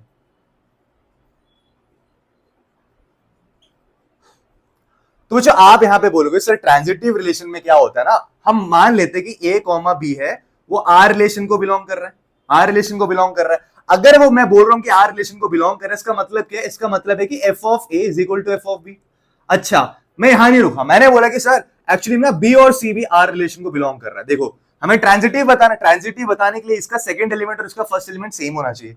अगर मैंने आपसे बोला कि बी कॉमा सी भी आर को बिलोंग कर रहा है, तो उसका मतलब क्यों बिलोंग कर रहा होगा? ये इसलिए बिलोंग कर रहा है, अगर इस फंक्शन के अंदर मैं बी इनपुट दूं और इस फंक्शन के अंदर मैं सी इनपुट दूं, तो दोनों का आंसर सेम आ रहा है, इसलिए इस रिलेशन को बिलोंग करेगा बी और सी का ऑर्डर्ड पेयर। अच्छा, अब मैंने बोलना है कि ये ट्रांजिटिव है या नहीं है। अगर ये ट्रांजिटिव होगा तो इसका मतलब है इसमें ए कॉमा सी भी इस रिलेशन को बिलोंग करेगा, और हमें यही चेक करना है क्या ए कॉमा सी आर को बिलोंग करता है। देखो आप, F of A is equal to F of B है, F of A is equal to F of B, और एफ ऑफ बी क्या है? यहाँ पे एफ ऑफ सी के बराबर है, तो मैं यहाँ पे एफ ऑफ बी ना लिख के एफ ऑफ सी लिख सकता हूं। अगर मैंने यहां पे ऐसे लिख दिया F of A equal to F of C, इसका मतलब क्या हो गया? ए कॉमा सी इस रिलेशन को बिलोंग कर सकता है। अगर F of A is equal to F of C है, तो इसका मतलब है कि ए कॉमा सी इस रिलेशन को बिलोंग कर सकता है। अगर ये इस रिलेशन को बिलोंग कर रहा है, तो भैया ये ट्रांजिटिव हो गया। ए कॉमा बी भी है, बी कॉमा सी भी है, और ए कॉमा सी भी है, तो ये ट्रांजिटिव रिलेशन हो गया। तो अगर कोई भी रिलेशन सिमेट्रिक भी है, रिफ्लेक्सिव भी है, ट्रांजिटिव भी है, तो क्या होगा? वो एक इक्विवेलेंस रिलेशन होगा। बहुत ही आसान क्वेश्चन है बच्चों, मैं आशा करता हूं आपको ये अच्छे से समझ आ गया होगा। तो बच्चों आप समझते हैं अपने एग्जांपल नंबर 22 को। तो यहां पे क्या पूछा है इन्होंने? Find the number of all one functions from set A to itself. तो यहां पे हमें ये बताना है कि अगर ये सेट ए है, एक सेट है यहां पे 1 2 3, इसके अंदर 3 एलिमेंट्स है, अगर मैं इसका फंक्शन निकालूं सेट ए टू ए, मतलब कहना चाहते हैं कि F is a function from A to A, तो यहां पे ऐसे अगर मैं करूंगा तो कितने वन फंक्शन बना सकता हूं मैं? और आपको पता है वन क्या होता है? अगर जैसे मान लो ये सेट है मेरा ए और ये भी मेरा ए ही है, ठीक है, और इसके अंदर 3 एलिमेंट्स है 1 2 3 और यहां पे भी 3 एलिमेंट्स है 1 2 और 3। तो इन्होंने बोला है कि इसका यूज करके मैं यहाँ पे कितने वन वन फंक्शन बना सकता हूं। तो आपको पता होना चाहिए वन वन फंक्शन क्या होता है। वन वन फंक्शन के अंदर डिस्टिंक्ट एलिमेंट के डिस्टिंक्ट इमेज होते हैं, डिस्टिंक्ट एलिमेंट के डिस्टिंक्ट इमेज होते हैं। तो यहां पे मैं वन को ना किन किन एलिमेंट के साथ मैप कर सकता हूं। तो आप बोलोगे सर वन को मैं वन के साथ मैप कर सकता हूं, वन को मैं टू के साथ मैप कर सकता हूं, वन को मैं थ्री के साथ मैप कर सकता हूं। तो यहां पे ना मेरे पास 3 एलिमेंट है, यहां पे 3 प्री इमेज है। तो वन को वन है मेरे पास, टू है मेरे पास और थ्री है मेरे पास। यहां पे मैं इसकी बात कर रहा हूं, ठीक है, ये वन और टू। इस वन को मैं कितने एलिमेंट के साथ मैप कर सकता हूं। तो यहां पे 3 एलिमेंट है, किन्हीं भी 3 एलिमेंट के साथ मैं मैप कर सकता हूं। तो इसको मैप करने के मेरे पास 3 तरीके, 3 वेज है मेरे पास, ठीक है जी। चलो वन, अब जैसे मान लो कि आपने इन तीनों में से किसी एक से मैपिंग करा दी, वन की मैपिंग करा दी टू पे। तो अब क्या होगा, अब आपके पास सिर्फ 2 ऑप्शन बचे। तो टू को, अब इस 2 एलिमेंट को, टू जो मेरा प्री इमेज है यहाँ पे, ये जो डोमेन के अंदर जो एलिमेंट है टू, इसको मैं अब कितने एलिमेंट के साथ मैं मैप करा सकता हूं। तो भाई अब 2 एलिमेंट ही बचे ना, एक तो खत्म हो गया। अब मैं इस टू को सिर्फ 2 एलिमेंट के साथ ही मैप करा सकता हूं। तो यहां पे इसको मैप कराने के 2 तरीके मिल जाएंगे मेरे को। अब मान लो कि आपने टू का भी मैपिंग करा दिया 3 से, ठीक है, तो अब आपके पास एक ही ऑप्शन बचा है। तो इसका मतलब 3 को आप एक तरीके से ही मैप करा सकते हो। तो इसका मतलब 3 को मैप कराने के एक तरीका ही बचेगा। तो बच्चों ये वाली जो चीज है ना, ये हमने परम्यूटेशन कॉम्बिनेशन चैप्टर में पढ़ा था, फैक्टोरियल वाला कंसेप्ट। तो देखो 11th क्लास के कंसेप्ट कितने काम आ रहे हैं यहाँ पे। तो आपकी, मैं आशा करता हूँ आपके 11th क्लास में बहुत अच्छे नंबर आए होंगे, आपका कंसेप्ट स्ट्रांग होंगे। तो मेरे को नहीं लगता है बहुत ज्यादा टफ है परम्यूटेशन कॉम्बिनेशन का ये वाला कंसेप्ट। आपको समझ आ गया होगा कि वन यहाँ पे कोई भी 3 नंबर से मैप हो सकते हैं, 3 तरीके लिखे हैं मैंने। अगर वन उसमें से एक तरीके से मैप हो ही जाएगा ना, एक तरीके से मैप हो ही जाएगा, तो यहाँ पे एक तरीके से मैप हो गया, तो मेरे पास 2 तरीके बचे सिर्फ यहाँ पे टू को मैप करने के। अब उसमें से एक तरीके, एक एलिमेंट को टू ने मैप कर लिया, तो इसका मतलब है अब एक एलिमेंट यहाँ पे खाली बैठा है, तो उसका मतलब 3 को मैप करने का बस अब यहाँ पे एक ही तरीका है। तो यहाँ पे टोटल नंबर ऑफ वेज क्या होते हैं। तो फंडामेंटल रूल ऑफ मल्टीप्लिकेशन याद है आपको। तो यहाँ पे 3 इंटू 2 इंटू 1, तो ये 6 वेज है। यहाँ पे 6 वेज बोलो, यहाँ पे ऐसे लिखो, या फिर 3 फैक्टोरियल तरीके लिखो। यहाँ पे दोनों एक ही है। 3 इंटू 2 इंटू 1 क्या होता है, 3 फैक्टोरियल होता है। तो यहाँ पे मुझे इसको मैप करने के 3 फैक्टोरियल तरीके या 6 तरीके होंगे। तो यहाँ पे मुझे यहाँ पे कितने फंक्शन मिल जाएंगे, 611 फंक्शन मिल जाएंगे। 611 फंक्शन, 611 फंक्शन। मैं आशा करता हूं बच्चों आपको ये क्वेश्चन बहुत आसान है, बहुत अच्छे से समझ आ गया होगा। अब चलते एग्जांपल नंबर 23 की तरफ। तो बच्चों अब हम समझते हैं अपने एग्जांपल नंबर 23 को। Let a be a set, यहाँ पे नॉन एम्प्टी सेट है जिसके अंदर 3 एलिमेंट्स हैं। Then show that the number of relations containing 1 2 and 2 3 which are reflexive and transitive but not symmetric is 3। तो ये कहने का मतलब है यहाँ पे ए सेट का यूज करके आपको बहुत सारे रिलेशंस बताने हैं जो कि रिफ्लेक्सिव हो, ट्रांजिटिव हो। और क्या कंडीशन है, उस जितने भी रिलेशंस आप बताओगे ना उनके अंदर ये दोनों एलिमेंट तो आने ही चाहिए, ये दोनों ऑर्डर्ड पेज तो वहां पे आने चाहिए, लेकिन आपका रिलेशन सिमेट्रिक नहीं होना चाहिए। आपको प्रूव करना है कि ऐसे रिलेशन है, इस कंडीशन को सेटिस्फाई करते हुए रिलेशन सिर्फ 3 ही बन पाएंगे। देखते कितने रिलेशन बन सकते हैं यहाँ पे। तो यहाँ पे सबसे पहले तो हमारे पास क्या है, ए सेट है। तो मैं आपको पता है कि रिलेशन बनाने के लिए कार्टेशियन प्रोडक्ट बनता है सबसे पहले, उस कार्टेशियन प्रोडक्ट के एलिमेंट से रिलेशन बनता है ना, चाहे रिलेशन हो चाहे फंक्शन हो, ये सारे कार्टेशियन प्रोडक्ट के ऑर्डर्ड पेज से बनता है। तो यहाँ पे हमारे पास 1 2 3, एक और बार ए आ गया हमारा, ये 1 2 3। तो अगर मैं आपसे बोलूं कि ए क्रॉस ए की अगर मैं बात करूं, टोटल हमारे पास कितने एलिमेंट हो सकते हैं, तो आप बोलोगे सर टोटल हमारे पास ना कितने एलिमेंट हो गए। आप बोलोगे सर 1 1 1 2 1 3 2 1, यहां लिख दूं, यहां लिखूं, जहां लिखता हूं 2 1 2 2 और 2 3 और 3 1 3 2 और 3 3। तो इतने एलिमेंट होंगे मेरे पास ए क्रॉस ए वाले कार्टेशियन प्रोडक्ट के अंदर। मतलब कि इसका मतलब ये है कि इस सेट के इन एलिमेंट्स को यूज करके मैं जितने भी ऑर्डर्ड पेयर्स बना सकता हूं ना, वो मैंने यहां पे लिखे हुए हैं। इस सेट के इन एलिमेंट्स को यूज करके मैं जितने भी ऑर्डर्ड पेयर्स बना सकता हूं, वो मैंने ए क्रॉस ए के कार्टेशियन प्रोडक्ट के अंदर लिखा हुआ है। अब हमसे क्या बोला गया है, हमें एक ऐसा रिलेशन फॉर्म करना है जो रिफ्लेक्सिव होगा। अच्छा, कोई रिलेशन आर मान लो रिफ्लेक्सिव कब होगा, जब इसके अंदर इस सेट का यूज करके रिलेशन बना रहा हूं मैं, तो इसके अंदर 1 1 हो, 1 1 तो होना चाहिए, 2 यहां पे कॉमा लगा दो, 2 2 भी होना चाहिए यहां पे, और 3 3 तो होना ही चाहिए। अगर ये है तो रिफ्लेक्सिव है। अभी कहानी क्या है, रिफ्लेक्सिव तक रुकी है, मतलब ये रिफ्लेक्सिव। और क्या बोला गया है कि ये दोनों एलिमेंट भी इस सेट के जितने भी रिलेशन आप बनाओगे उनके अंदर ये दोनों एलिमेंट्स तो आने चाहिए। तो 1,2 और 2,3, 1,2 और 2,3 भी आना चाहिए। अच्छा बताओ आप मेरे को ये देख के, क्या अगर मैं यहाँ पे से इस करली ब्रेसेस को मैं क्लोज कर दूंगा यहाँ पे, तो क्या एक रिलेशन बन जाएगा? ये रिलेशन तो बन जाएगा, क्या एक ट्रांजिटिव रिलेशन बन जाएगा? तो आप देखो यहाँ पे 1,2 है, यहाँ पे 1,2 बिलोंग्स टू आर, ठीक है जी, और 2,3 भी बिलोंग्स टू आर।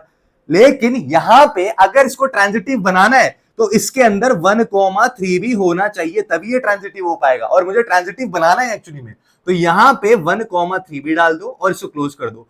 तो सबसे छोटा रिलेशन तो ये बनेगा, मैं इसको नाम देता हूं R1। सबसे छोटा रिलेशन इस कंडीशन के हिसाब से ये वाला बनेगा। अब आपने यहाँ पे कितने एलिमेंट्स का यूज करा, देखो आपने यहाँ पे 1,1 यूज करा, खत्म हो गया, 2,2 यूज करा, खत्म हो गया, 3,3 यूज करा, खत्म हो गया, 1,2 भी खत्म, 2,3 भी खत्म हो गया। यहाँ पे और कौन से एलिमेंट यूज करें? 1,3, 1,3 का ये रहा। तो आपके पास अभी कितने एलिमेंट्स बचे हैं? 2,1 बचे आपके पास, 3,1 बचे आपके पास, 3,2 बचे आपके पास। तो 3 एलिमेंट का यूज कर सकते हो, 1, 2, 3। अब जो हम बाकी रिलेशंस बनाएंगे ना, उन रिलेशंस को में हम इन ऑर्डर्ड पेस को ऐड करके देखेंगे क्या मेरे इस कंडीशन को सेटिस्फाई कर पा रहा है, वो देखते हैं। तो जो आपका सेकंड रिलेशन बनेगा उसके अंदर तो ये एलिमेंट्स होंगे ही होंगे, ये तो फिक्स्ड है भाई, तभी तो मेरा ये सिमेट्रिक और रिफ्लेक्सिव कहलाएगा। तो यहां पे इतने एलिमेंट्स तो फिक्स है, 1 1 2 2 3 3 1 2 2 3 और 1 3, इतना तो फिक्स्ड है। अब मान लेता हूं कि मैं यहां पे ना 2,1 ऐड करना चाहता हूं, मान लेता हूं, चलो इसको मैं अलग मार्कर से करके दिखाता हूं। चलो मैंने यहां पे क्या करा, 2,1 ऐड कर दिया, अलग से 2,1 इसमें ऐड कर दिया। अब इससे क्या दिक्कत हो जाए? कोई दिक्कत है? देखते हैं। देखो यहां पे 1,2 भी है, 2,1 भी है, कोई दिक्कत नहीं। और 1,2 और 2,3 से 1,3 ट्रांजिटिव बन रहा है, कोई दिक्कत नहीं। सिमेट्रिक नहीं बनना चाहिए, मैं बस ये देख रहा हूं कि गलती से सिमेट्रिक तो नहीं बन रहा। अब देखो यहाँ पे 1,3 है, 3,1 नहीं है हमारे पास, 2,3 है, 3,2 नहीं है हमारे पास, तो मैं कह सकता हूँ कि सिमेट्रिक तो नहीं है ये। हमारे पास 2,3 तो है लेकिन 3,2 नहीं है इसके अंदर, तो मैं सिमेट्रिक तो नहीं है ये। 1,3 भी है, 3,1 नहीं, सिमेट्रिक नहीं है। तो क्या 2,1 को रखने से कुछ दिक्कत हो रही है? तो आप देखो क्या ये ट्रांजिटिव रहेगा? तो यहां पे आपने बोला कि मेरा ये फर्स्ट एलिमेंट 2,1 है और ये 1,3 है, तो 2,3 होना चाहिए, बिल्कुल है यहाँ पे। और यहाँ पे अगर मैं 2,1 और 1,2 को देखूंगा तो 2,2 ये भी एक वो भी प्रेजेंट है यहाँ पे, तो उसका मतलब ट्रांजिटिव, अभी तक कहानी सही चल रही है, ट्रांजिटिव है अभी भी। तो यहाँ पे और क्या देखना पड़ेगा हमें? और कुछ देखना पड़ेगा। 2,1 1,3 2,3 2,1 1,2, तो इसका मतलब है मैं 2,1 को यहाँ पे ऐड कर सकता हूँ। 2,1 को यहाँ पे ऐड करने से मेरे ट्रांजिटिव रिलेशन में कोई दिक्कत नहीं आ रहा। आप कोई भी एलिमेंट को उठा के देख लो, आप वहां पे ट्रांजिटिव रिलेशन फॉर्म कर पा रहे होंगे, ठीक है बच्चों? तो यहाँ पे R2 सेट हो गया। अच्छा बात करते हैं थर्ड रिलेशन की। थर्ड रिलेशन में कैसे काम करेगा सब कुछ? अच्छा मान लेते हैं मैंने ना इसके अंदर ना इसी रिलेशन के अंदर अगर मैं 3,1 भी ऐड कर दूं तो आप देखो यहाँ पे 1,1 है हमारे पास, 2,2 है, 3,3 है, 1,2 है, 2,3 है, 1,3 है और 2,1 है, ये हमारे पास यहाँ से R2 के अंदर से है। ये तो पूरा R2 लिख दिया है यहाँ पे मैंने। अब मान लो कि मैंने इसके अंदर 3,1 भी ऐड कर दिया, लो 3,1, तो क्या मैं ऐसे 3,1 ऐड कर सकता हूँ? कोई दिक्कत नहीं है क्या 3,1 को ऐड करने से? देखते हैं कि दिक्कत आएगी कि नहीं आएगी। तो आप देखो यहाँ पे अगर मैंने 3,1 को भी लिख दिया, 2,1 और 3,1 को मैंने ऐड कर दिया, ऐसा बोलो 2,1 तो मैंने यहाँ पे ऐड कर दिया था, 3,1 में एक्स्ट्रा ऐड कर रहा हूं। तो आप यहां पे बोलोगे सर अगर इतना होता तो कहानी ठीक है, R2 वही है यहां तक, लेकिन अब 3,1 भी आ गया, तो अब इससे क्या होगा? तो आप देखो यहाँ पे 3,1 है, 3,1 है, देखो 3,1 belongs to the set R, ठीक है, 3,1 belong to the set R3, और यहां पे 1,2 belongs to the set R3। तो मैंने बोला कि भाई मेरा सेट ट्रांजिटिव होना चाहिए। ये ट्रांजिटिव कब होगा? देखो 3,1 भी है और 1,2 भी है, तो यहाँ पे 3,2 भी होना चाहिए, 3,2 बिलोंग्स टू R3 होना चाहिए यहाँ पे। तो भाई अब आपको मजबूरी में, अब आपकी मजबूरी है कि इसको ट्रांजिटिव बनाने के लिए आपको 3,2 भी ऐड करना पड़ेगा। लो 3,2 भी ऐड कर दिया। अब इससे क्या कुछ दिक्कत हो सकती है? तो बिल्कुल दिक्कत होगी। पता है क्यों दिक्कत होगी? देखो 1,2 के लिए 2,1 प्रेजेंट है, 2,3 के लिए 3,2 भी प्रेजेंट है, 1,3 के लिए 3,1 भी प्रेजेंट है। अब ये सिमेट्रिक बन गया। क्या बन गया? अब ये जो रिलेशन है एक सिमेट्रिक रिलेशन बन गया। और आपको जो रिलेशन फॉर्म करना था वो कैसा फॉर्म करना था? ऐसा रिलेशन जो रिफ्लेक्सिव और ट्रांजिटिव तो हो लेकिन सिमेट्रिक ना हो। तो यहां पे मैं ये बोल सकता हूं कि R3 रिलेशन तो फॉर्म ही नहीं हो सकता। आपने ऐसे यहां पे एलिमेंट्स को चूज किया जिसकी वजह से ये ऑटोमेटिकली सिमेट्रिक हो गया। तो यहां पे R3 नहीं बन सकता, ऐसे तो नहीं बन सकता। चलो ठीक है, और कौन से ऑप्शन से हमारे पास दिखते हैं सबसे पहले। अब चलो R3 तो R3 ऐसे नहीं बन सकता, लेकिन R3 हम बनाएंगे जरूर। तो R3 के लिए मैंने बोला कि भाई आपके पास तो इतने एलिमेंट्स थे, 1 1 1 2 1 1 हो गया, 2 2 हो गया, 3 3 हो गया, और कौन से एलिमेंट्स है भाई आपके पास, 1 2 2 3 1 2 2 3, इतना था आपके पास, ठीक है। अभी 2 1 को रहने दो, 1 2 2 3 और 1 3 भी था, है ना। अभी 2 1 को रहने दो, इसको रहने दो, मैं R1 की, अभी मैंने R1 तक ही लिखा है, ठीक है। अच्छा अभी ना मैंने यहाँ पे सिर्फ ना R1 के एलिमेंट्स को लिखा हुआ है। अगर मान लो R1 के इसी सेट के अंदर मैं सिर्फ अकेले 3 2 को ऐड करूं तो क्या हो जाएगा, 3 2 को अगर मैं ऐड करूंगा यहाँ पे, तो आप देख सकते हो यहाँ पे कि 2 3 है, 3 2 है, 1 2 है। अब देखो यहां पे ना आप ऐड करो, सिमेट्रिक नहीं बनना चाहिए बस। आप देखो यहां पे 1 3 और 3 2 है तो 1 2 भी होना चाहिए, बिल्कुल है। 2 3 3 2 है तो 2 2 भी होना चाहिए, बिल्कुल है। 3 2 और 2 3 ये भी हो रहा है। और कौन सा है भाई, और 3 2 को ऐड करने से कोई दिक्कत तो मुझे दिख नहीं रही है यहाँ पे अभी तक। 2 3 3 2 2 2 हो सकता है, यहाँ पे 2 2 आ रहा है। 1 3 3 2 से क्या आना चाहिए, 1 2 आना चाहिए, 1 2 भी यहाँ पर है। और कुछ 1 2 और कुछ 2 2 3 नहीं, 3 2 नहीं। यहाँ पे ना 3 2 को अकेले रखने से कोई दिक्कत नहीं आ रही है। ये अभी भी ट्रांजिटिव भी है, ये देख लो, खुद ही चेक करके देखो, ट्रांजिटिव भी है ये, रिफ्लेक्सिव भी है, लेकिन सिमेट्रिक नहीं है ये। क्यों सिमेट्रिक नहीं है, यहाँ पे 3 1 भी नहीं है हमारे पास, यहाँ पे 2 1 भी नहीं है हमारे पास। तो यहाँ पे मैं ये R3 इसको मैं सही कह सकता हूँ कि मेरे पास ये R3 ये वाला होगा। अच्छा आप बताओ, आपने खुद देखा यहाँ पे कि यहाँ पे मैं 2 1 को 2 1 एलिमेंट हो गया, 2 1 ऑर्डर्ड पेयर, और 3 1 को एक साथ नहीं ला सकता। 2 1 और 3 1 एलिमेंट को मैं एक साथ नहीं डाल सकता हूं यहाँ पे। अच्छा एक बात बताओ, क्योंकि जैसे आप इन दोनों को एक साथ रखोगे, 2 1 और 3 1 को एक साथ रखोगे, तो आप मजबूर हो जाओगे इसके अंदर 3 2 को रखने के लिए, तभी बाद में जाके ट्रांजिटिव बन पाएगा। इसलिए आपको 3 2 भी रखना पड़ेगा। लेकिन फिर क्या हुआ, जैसे आपने 3 2 रखा वो सिमेट्रिक भी हो गया था, तो इसलिए मैं बोलूंगा कि इसको मैं नहीं रख सकता एक साथ। तो 2 1 का पेयर और 3 1 का पेयर एक साथ नहीं आ सकता। अच्छा ठीक है, अब ना एक काम करते हैं, क्या मैं 3 1 को अकेले रख सकता हूं, 3 1 को क्या अकेले रख के देख सकता हूं, देखते हैं चलो। तो यहां पे मैं R4 की बात करता हूं, तो यहां पे इसके अंदर कौन से एलिमेंट्स होंगे, 1 1 होगा, 2 2 होगा, 3 3 होगा, 1 2 होगा, 2 3 होगा, 1 3 होगा। और मैं अपने से कौन से ऐड कर रहा था एक एलिमेंट, इसमें से हमारे पास 3 चॉइसेस थे ना यहाँ पे, तो मैं इसमें से ऐड कर रहा था 3 2 को, तो हमने देख लिया नहीं हो पाएगा ये, सॉरी 3 2 तो हो पाएगा, और 2 1 भी अकेले में हो पा रहा था। 3 1 देखने अभी हमें 3 1, तो 3 1 को अगर मैं अकेले रखूंगा यहाँ पे तो काम बन जाएगा। तो आप बोलोगे सर यहाँ पे एक्चुअली में क्या होगा, आप देखो कि यहाँ पे क्या ये ट्रांजिटिव बन रहा है अभी, तो आपने बोला सर यहाँ पे 2 3 है और 3 1 है।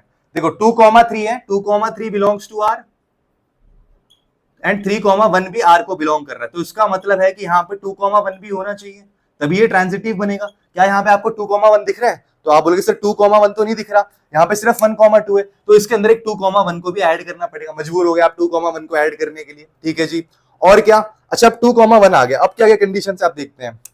अच्छा अब देखो एक और चीज देखो, यहाँ पे मेरे पास ना 3 1 एक एलिमेंट है, ये देखो 3 1 एक एलिमेंट है जो R को बिलोंग कर रहा है, ये एक ऑर्डर्ड पेयर R को बिलोंग कर रहा है, R4 को बिलोंग कर रहा है ना, R4 की बात हो रही है। तो 3 1 एक एलिमेंट है जो R4 को बिलोंग कर रहा है, और ऐसे ही यहाँ पे 1 2 एक एलिमेंट है, एक ऑर्डर्ड पेयर है जो R4 को बिलोंग कर रहा है। अगर ऐसा है तो ट्रांजिटिव रिलेशन के डेफिनेशन के हिसाब से 3 2 भी बिलोंग कर लेना चाहिए था R4 को। तो क्या यहाँ पे 3 2 है, तो आप बोलोगे सर 3 2 तो यहाँ पे कहीं नहीं दिख रहा मेरे को, तो लिखो यहाँ पे फिर 3 2, तभी ये क्या बनेगा, ट्रांजिटिव बनेगा। लेकिन आपने ऐसा करा तो पता क्या हो गया, अब इसके वजह से क्या हुआ कि 1 2 ये रहा 2 1 2 3 3 2 1 3 3 1, अब ये सिमेट्रिक भी बन गया, अब ये सिमेट्रिक बन गया, और मुझे सिमेट्रिक नहीं बनाना था, इसलिए आप यहाँ पे 3 1 को नहीं चूज करते अकेले। 3 1 को अगर आपने अकेले लिख दिया यहाँ पे, तो उसका मतलब है ऑटोमेटिकली यहाँ पे 2 1 और 3 2 को आपको बाय डिफॉल्ट लगाना पड़ेगा, तभी जाके इसकी सेटिंग सही बैठ पाएगी, और ऐसे सेटिंग सही बिठाने के चक्कर में ये सिमेट्रिक बन जाएगा। तो यहाँ पे एक्चुअली में सिर्फ 3 रिलेशन ही बनेंगे। एक तो जब आप यहाँ पे ये ऐड करोगे 1 3 ऐड करोगे, ये बनेगा। दूसरा जब आप अकेले 2 1 को ऐड करोगे। तीसरा जब आप अकेले 3 2 को ऐड करोगे। तो बच्चों मैं आशा करता हूं आपको ये क्वेश्चन भी बहुत अच्छे से समझ आ गया होगा। आप खुद से ट्राई करके देखना, खुद से एलिमेंट को डालना। जब तक आप खुद से ट्राई करके नहीं देखोगे ना, तब तक आप पेपर में भी बहुत जल्दी नहीं कर पाओगे, क्योंकि पेपर में वही बच्चा बहुत अच्छे से तेजी से कर सकता है जिसने घर पे बहुत अच्छी प्रैक्टिस कर रखी हो। घर पे खुद से टेस्ट कराओ, खुद से एलिमेंट निकाला हो, खुद से चेक करके देखो, अच्छा अभी ये रिफ्लेक्सिव इसलिए नहीं है, अच्छा अब ये ट्रांजिटिव इसलिए नहीं है। जब तक आप खुद से नहीं करोगे ना, तब तक आप नहीं सीख पाओगे। खुद से जरूर करो बच्चों, खुद से जरूर करो। तो बच्चों अब चलते हैं अपने नेक्स्ट क्वेश्चन पे, एग्जांपल नंबर 24 की तरफ। तो यहां पे अब समझते हैं अपने एग्जांपल नंबर 24 को। Show that the number of equivalence relation in the set 1 2 3। तो इस सेट का नाम देते हैं हम ए। इस ए जो ए सेट है ना हमारा, एक नॉन एम्प्टी सेट है जिसके अंदर 3 एलिमेंट्स है 1 2 3 कंटेनिंग। तो हमें एक ऐसा इक्विवेलेंस रिलेशन फॉर्म करना है जिसके अंदर ये दोनों एलिमेंट्स तो होने ही चाहिए, और हमें ये प्रूव करना है यहाँ पे कि मेरे पास यहाँ पे इस सेट का यूज करके मैं दो रिलेशंस बना सकता हूं जो कि इक्विवेलेंस रिलेशन होंगे। तो यहां पे आप बोलोगे सर हमें कोई भी रिलेशन बनाने के लिए दो सेट की जरूरत पड़ती है, और दोनों सेट यहाँ पे सेम ही होगा, 1 2 3 वाला सेम सेट ही होगा। ए सेट में नाम दे रहा हूं दोनों को, और यहां पे आपसे बोला गया कि ये इक्विवेलेंस रिलेशन है। अगर ये इक्विवेलेंस रिलेशन होगा तो इसका मतलब क्या होगा, ये रिफ्लेक्सिव तो पक्का होगा। चलो मान लेते हैं कि मेरा जो रिलेशन पहला रिलेशन है उसका हम नाम देते हैं R1। इसके अंदर 1 1 भी होगा, 2 2 भी होगा और 3 3 भी होगा। ये तीन एलिमेंट तो होंगे तब जाके ये रिफ्लेक्सिव बनेगा। अच्छा अब इसके अंदर और क्या होना चाहिए, 1 2 भी होना चाहिए और 2 1 भी होना चाहिए। तो क्या अगर मैं यहाँ पे करली ब्रेसेस क्लोज कर दूंगा तो क्या मैं इसको एक ऐसा रिलेशन बोल सकता हूं जो एक इक्विवेलेंस रिलेशन होगा? मतलब कि कहने का मतलब ये है, क्या मैं बोल सकता हूं कि ये सिमेट्रिक भी है, रिफ्लेक्सिव भी है और ये ट्रांजिटिव भी है? तो आप बोलोगे सर ये रिफ्लेक्सिव तो है, ये सिमेट्रिक भी है, ये क्या ये ट्रांजिटिव है? तो ट्रांजिटिव भी है। देखो 1 2 और 2 1 अगर आर को बिलोंग करते हैं तो 1 1 भी आर को बिलोंग करना चाहिए, तो ये ट्रांजिटिव भी है ये। अच्छा यहाँ पे अब इन्होंने बोला है कि दो होने चाहिए, तो इसका मतलब एक और रिलेशन आप फॉर्म कर सकते हो। तो अपनी पूरी एनर्जी ना डाइवर्ट कर दो ये दिखाने में कि यहाँ पे एक और इक्विवेलेंस रिलेशन फॉर्म हो सकता है। तो कैसे करोगे आप? तो आप देखो यहाँ पे इक्विवेलेंस रिलेशन बनाने के लिए आपको ये एलिमेंट तो डालने ही पड़ेंगे। R2 के अंदर कौन कौन से ऑर्डर पेयर होंगे, 1 1 2 2 3 3 1 2 एंड 2 1। तो ये सारे एलिमेंट तो फिक्स्ड है, आने ही चाहिए आपके इक्विवेलेंस रिलेशन के अंदर, ये तो आने ही चाहिए। क्वेश्चन में कंडीशन प्रोवाइड की गई है। अब क्या कर सकते हो आप? अब मान लो आपने क्या करा यार, इससे पहले वाले क्वेश्चन में जो हमने वो करा था ना, क्या बोलते हैं, हमने जो कार्टेशियन प्रोडक्ट बनाया था उसको मिटाना नहीं चाहिए था। अगर वो हमारे पास होता तो इजीली कर लेते। और चलो कोई बात नहीं, एक और बार लिख देते हैं यहाँ पे A क्रॉस A। तो यहाँ पे इस कार्टेशियन प्रोडक्ट के अंदर कितने एलिमेंट्स होंगे? तो आप बोलोगे सर यहाँ पे क्या क्या होगा, 1 1 होगा, 1 2 होगा और 1 3 होगा। ऐसे यहाँ पे 2 1 होगा, 2 2 और 2 3। ऐसे ही 3 1 3 2 और 3 3। तो ये हमारे पास क्या हो गया यहाँ पे, ये हमारे पास A क्रॉस A का कार्टेशियन प्रोडक्ट आ गया। अब यहाँ पे मुझे इसी के अंदर के एलिमेंट्स को यूज करके रिलेशन को फॉर्म करना है।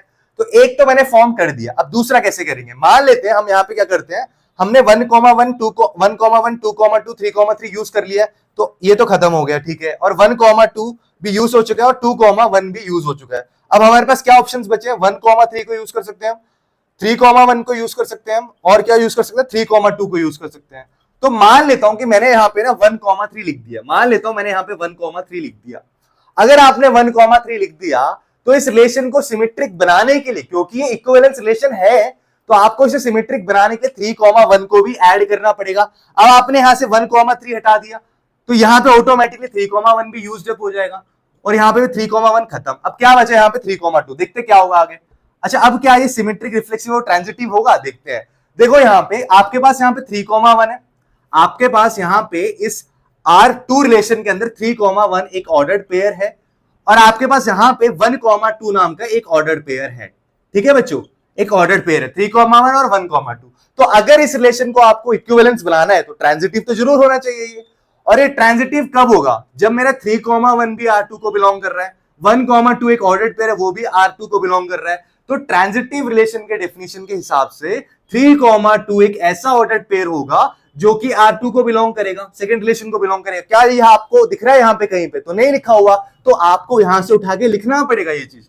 तो यहाँ पे 3 2 आपको ऐड करना पड़ेगा। अब देखो आपने सारे के सारे एलिमेंट्स तो यूज ही कर लिए, यहाँ पे आपने यहाँ पे सारे के सारे एलिमेंट्स यूज कर लिए, कोई भी खाली नहीं बैठा हुआ। तो इसका मतलब कि R2 जो सेट है ना, R2 सेट खुद ही एक यूनिवर्सल सेट है। क्या है? एक यूनिवर्सल सेट है। क्यों इसको मैं यूनिवर्सल सेट क्यों बोलूंगा? क्योंकि यहाँ पे इस सेट के एलिमेंट्स को यूज करके मैं जितने भी ऑर्डर्ड पेयर्स बना सकता था वो सारे के सारे को मैं कार्टेशियन प्रोडक्ट बोलता हूं, और वो पूरा का पूरा R2 के अंदर भी आ रहा है। इसका मतलब है R2 जो सेट होगा ना वो एक यूनिवर्सल सेट की तरह एक्ट करेगा इस क्वेश्चन के लिए। तो यहां पे एक्चुअली में सिर्फ दो ही रिलेशन बन पाएंगे, एक R1 और एक R2। इसके अलावा आप तीसरा बना ही नहीं सकते हो। आपने यहाँ पे पहले 1,3 रखा था ना, अब आप यहाँ पे 3,2 खुद से रख के देखो, इतना हटा दो और यहाँ पे 3,2 रख के देखना, तो ऑटोमेटिकली बाय डिफॉल्ट आपको क्या करना पड़ेगा, उस रिलेशन को इक्विवेलेंस बनाने के लिए आपको वहां पे 1,3 और 3,1 भी यूज करना पड़ेगा। खुद से ट्राई करके देखना तभी समझ आएगा आपको, बस यहां से रट के एकदम मत चले जाना, खुद से डाल के देखना क्वेश्चंस में। तो मैं आशा करता हूं आपका क्वेश्चन नंबर 24 भी समझ आ गया होगा। तो बच्चों अब समझते हैं अपने एग्जांपल नंबर 25 को। यहाँ पे इतने सारे वेरिएबल्स और इतने सारे सिंबल्स लिखे हुए हैं ना, यहाँ पे आपको देख के डर लगेगा यार क्या क्वेश्चन है, यहाँ पे कॉलन है, एरो मार्क है, ये फॉर ऑल एलिमेंट्स वाला सिंबल है, बिलोंग्स टू वाला सिंबल है, IN प्लस IN हो रहा है। लेकिन टेंशन नहीं लेने का, आपका भाई आपके साथ है। ये देखो, कंसिडर द आइडेंटिटी फंक्शन। आपको पता है कि आइडेंटिटी फंक्शन क्या होता है, हमने क्लास के स्टार्टिंग में आइडेंटिटी फंक्शन पढ़ा था। बताओ क्यों पढ़ा था हमने, याद करो क्यों पढ़ा था। हमने ये पढ़ा था इन्वर्सिबल फंक्शन, इन्वर्टिबल फंक्शन को समझने के लिए, एक फंक्शन के इनवर्स को समझने के लिए हमने आइडेंटिटी फंक्शन पढ़ा था। तो यहां पे ये IN ना, इसको देखकर डरना नहीं, ये एक्चुअली में हम F लिखते हैं ना, उसके जगह पे मैं IN लिख रहा हूं यहाँ पे, और कुछ नहीं है ये।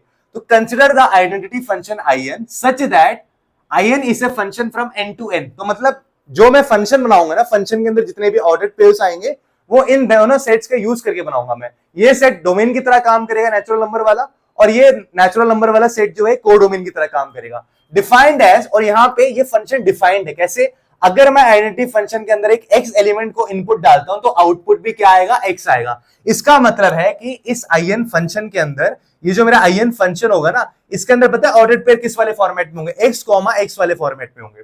ये प्री इमेज और ये इमेज x, x वाले फॉर्मेट में बैठे होंगे for all x belonging to natural number. ये किस x की बात हो रही है, ये बात हो रही है इस नेचुरल नंबर वाले x की। आप जितने भी इनपुट डालते रहो इस नेचुरल नंबर से तो आपका आउटपुट भी सेम आता जाएगा। Show that although IN is an onto function, but इतना करते, show that although IN is onto. देखो IN ऑन टू तो होगा, आइडेंटिटी फंक्शन क्या कहता है, आइडेंटिटी फंक्शन ये कहता है अगर आप IN ऑफ 1, मतलब कि अगर आप आइडेंटिटी फंक्शन के अंदर 1 इनपुट डालोगे ना तो आउटपुट भी 1 आएगा।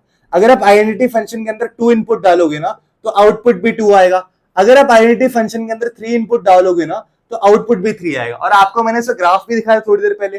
तो जो जो आप इनपुट डाल रहे हो वही वही आउटपुट आ रहा है। तो एक बात बताओ, अगर मैं इसका एरो डायग्राम अगर बनाना चाहूंगा यहाँ पे नेचुरल नंबर्स का, ये दो नेचुरल नंबर्स का सेट हो गया, 1 2 3 से लेके इन्फिनिटी हो गया, यहाँ पे भी 1 2 3 से लेके इन्फिनिटी हो गया। तो आप खुद देख पा रहे हो यहाँ पे 1 1 फंक्शन बनेगा, यहाँ पे क्या बनेगा, ये 1 1 फंक्शन बनेगा। डिस्टिंक्ट एलिमेंट का यहाँ पे डिस्टिंक्ट इमेज होगा, समझ रहे हो। ऐसा हो ही नहीं सकता कि कोई भी दो एलिमेंट उठाया और उसका इमेज सेम आ गया, कोई भी दो अलग अलग एलिमेंट का इमेज सेम नहीं आ सकता इस केस में। तो यहाँ पे भाई ये तो एक 1 1 फंक्शन और ये ऑन टू फंक्शन भी होगा। ऑन टू क्यों होगा, ये ऑन टू इसलिए होगा क्योंकि आप खुद देख पा रहे हो यहाँ पे जो मेरा सेकंड सेट है ना, कोडोमेन वाला सेट है। कोडोमेन के अंदर कोई भी खाली नहीं बैठा होगा। कोडोमेन के अंदर के हर एलिमेंट्स के लिए यहाँ पे कोई ना कोई एक प्री इमेज बैठा होगा, कोई ना कोई एक प्री इमेज यहाँ पे बैठा है। देखो 3 भी पार्टिसिपेट करेगा, 4 के लिए 4 है यहाँ पे, 5 के लिए 5 है यहाँ पे। तो यहाँ पे ये 1 2 तो ऑन टू तो है, ये ऑन टू भी है और ये 1 1 भी है। लेकिन हमें यहाँ पे ये नहीं शो करना कि ऑन टू है नहीं, हमें यहाँ पे शो करना है कि अगर मैं IN प्लस IN करूं तो एक नया फंक्शन है, इसको आप जी के यार आप समझने के लिए इजीली समझ जाओ कि जी है, इसको मान लो आप F है। तो यहाँ पे ना ये जी जो फंक्शन है मेरा, जो IN प्लस IN है, तो this is a function from N to N, ठीक है। डिफाइंड है, इसकी डेफिनेशन कैसी है, इसकी डेफिनेशन ऐसी है, अगर मैं इस फंक्शन के अंदर x इनपुट डालता हूं तो जो मेरा आउटपुट आना चाहिए ना वो क्या आना चाहिए, 2x के बराबर आना चाहिए। अगर मैं इस g, इसको मैंने g नाम दे दिया, आपको समझाने के लिए मैं g नाम दे रहा हूं, आप ऐसे ही करना।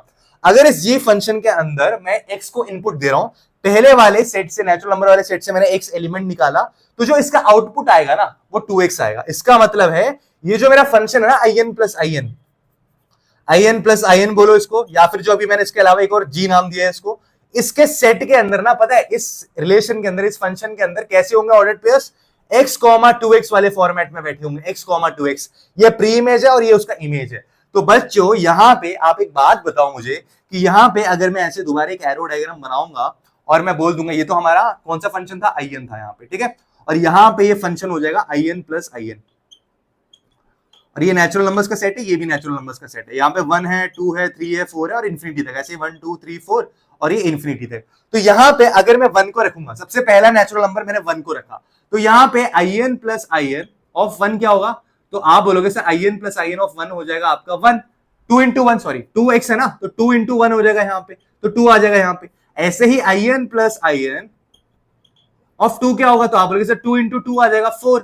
तो आप यहां पे खुद देख पा रहे हो, जैसे ही मैंने यहां पे 1 को इनपुट डाला इस in प्लस in फंक्शन के अंदर, तो जो मेरा आउटपुट आया वो 2 आया। 1 को इनपुट डालते आउटपुट 2 आ गया, 2 को इनपुट डालते आउटपुट 4 आ गया, 3 को इनपुट डालूंगा तो आउटपुट 6 आएगा।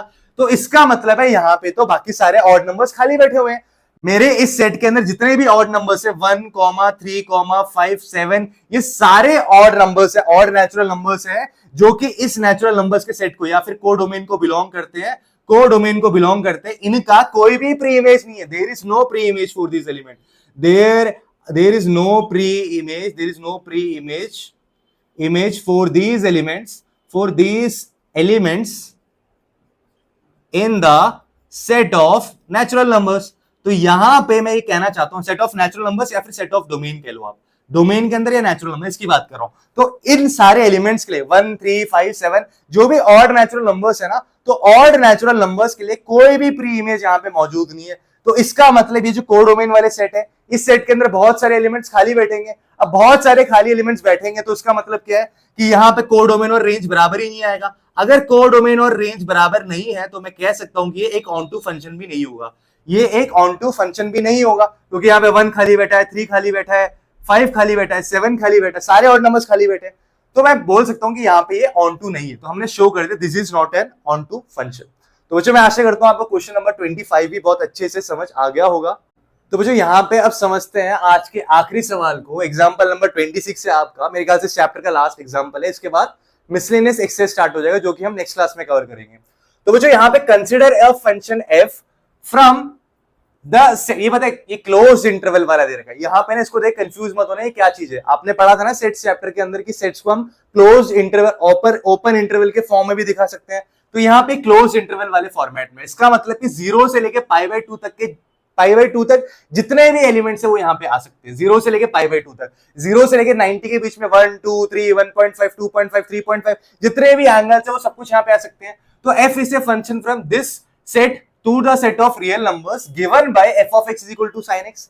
ऐसे ही हमारे पास G सेट है जिसके अंदर यहाँ पे दोबारा वही क्लोज इंटरवल है, G से set from this set to the set of real numbers given by g of x is equal to cos x। Show that f and g are 1 1 but f plus g is not 1 1।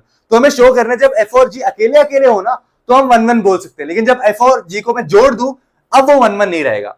कैसे करेंगे इसको? तो आप बोलोगे sir इसको ना नाम देते हैं हम a, इसको मैं नाम देता हूं a, 0 से लेके π/2 तक, ठीक है बच्चों, 0 से लेके π/2 तक। और इसको मैं नाम देता हूं b, इसको नाम क्या दे रहे हैं? r ही देते हैं इसको नाम, r रियल नंबर्स है, तो ये सेट ऑफ रियल नंबर्स है। मतलब कि इसके अंदर सब कुछ आएगा भाई, जो भी p/q के फॉर्म में लिख सकते हो, नहीं लिख सकते हो, पॉइंट में, स्क्वायर रूट में, पाई में, जो कुछ है वो सब कुछ इसके अंदर आएगा। और हमारा f of x क्या है? और हमारा f of x है sin x। आपको यहां पे क्या प्रूव करना है कि यहां पे show that f and g are 1 1। तो पहले f की बात करते हैं। तो 1 1 है प्रूव करने के लिए आपको क्या करना पड़ता था?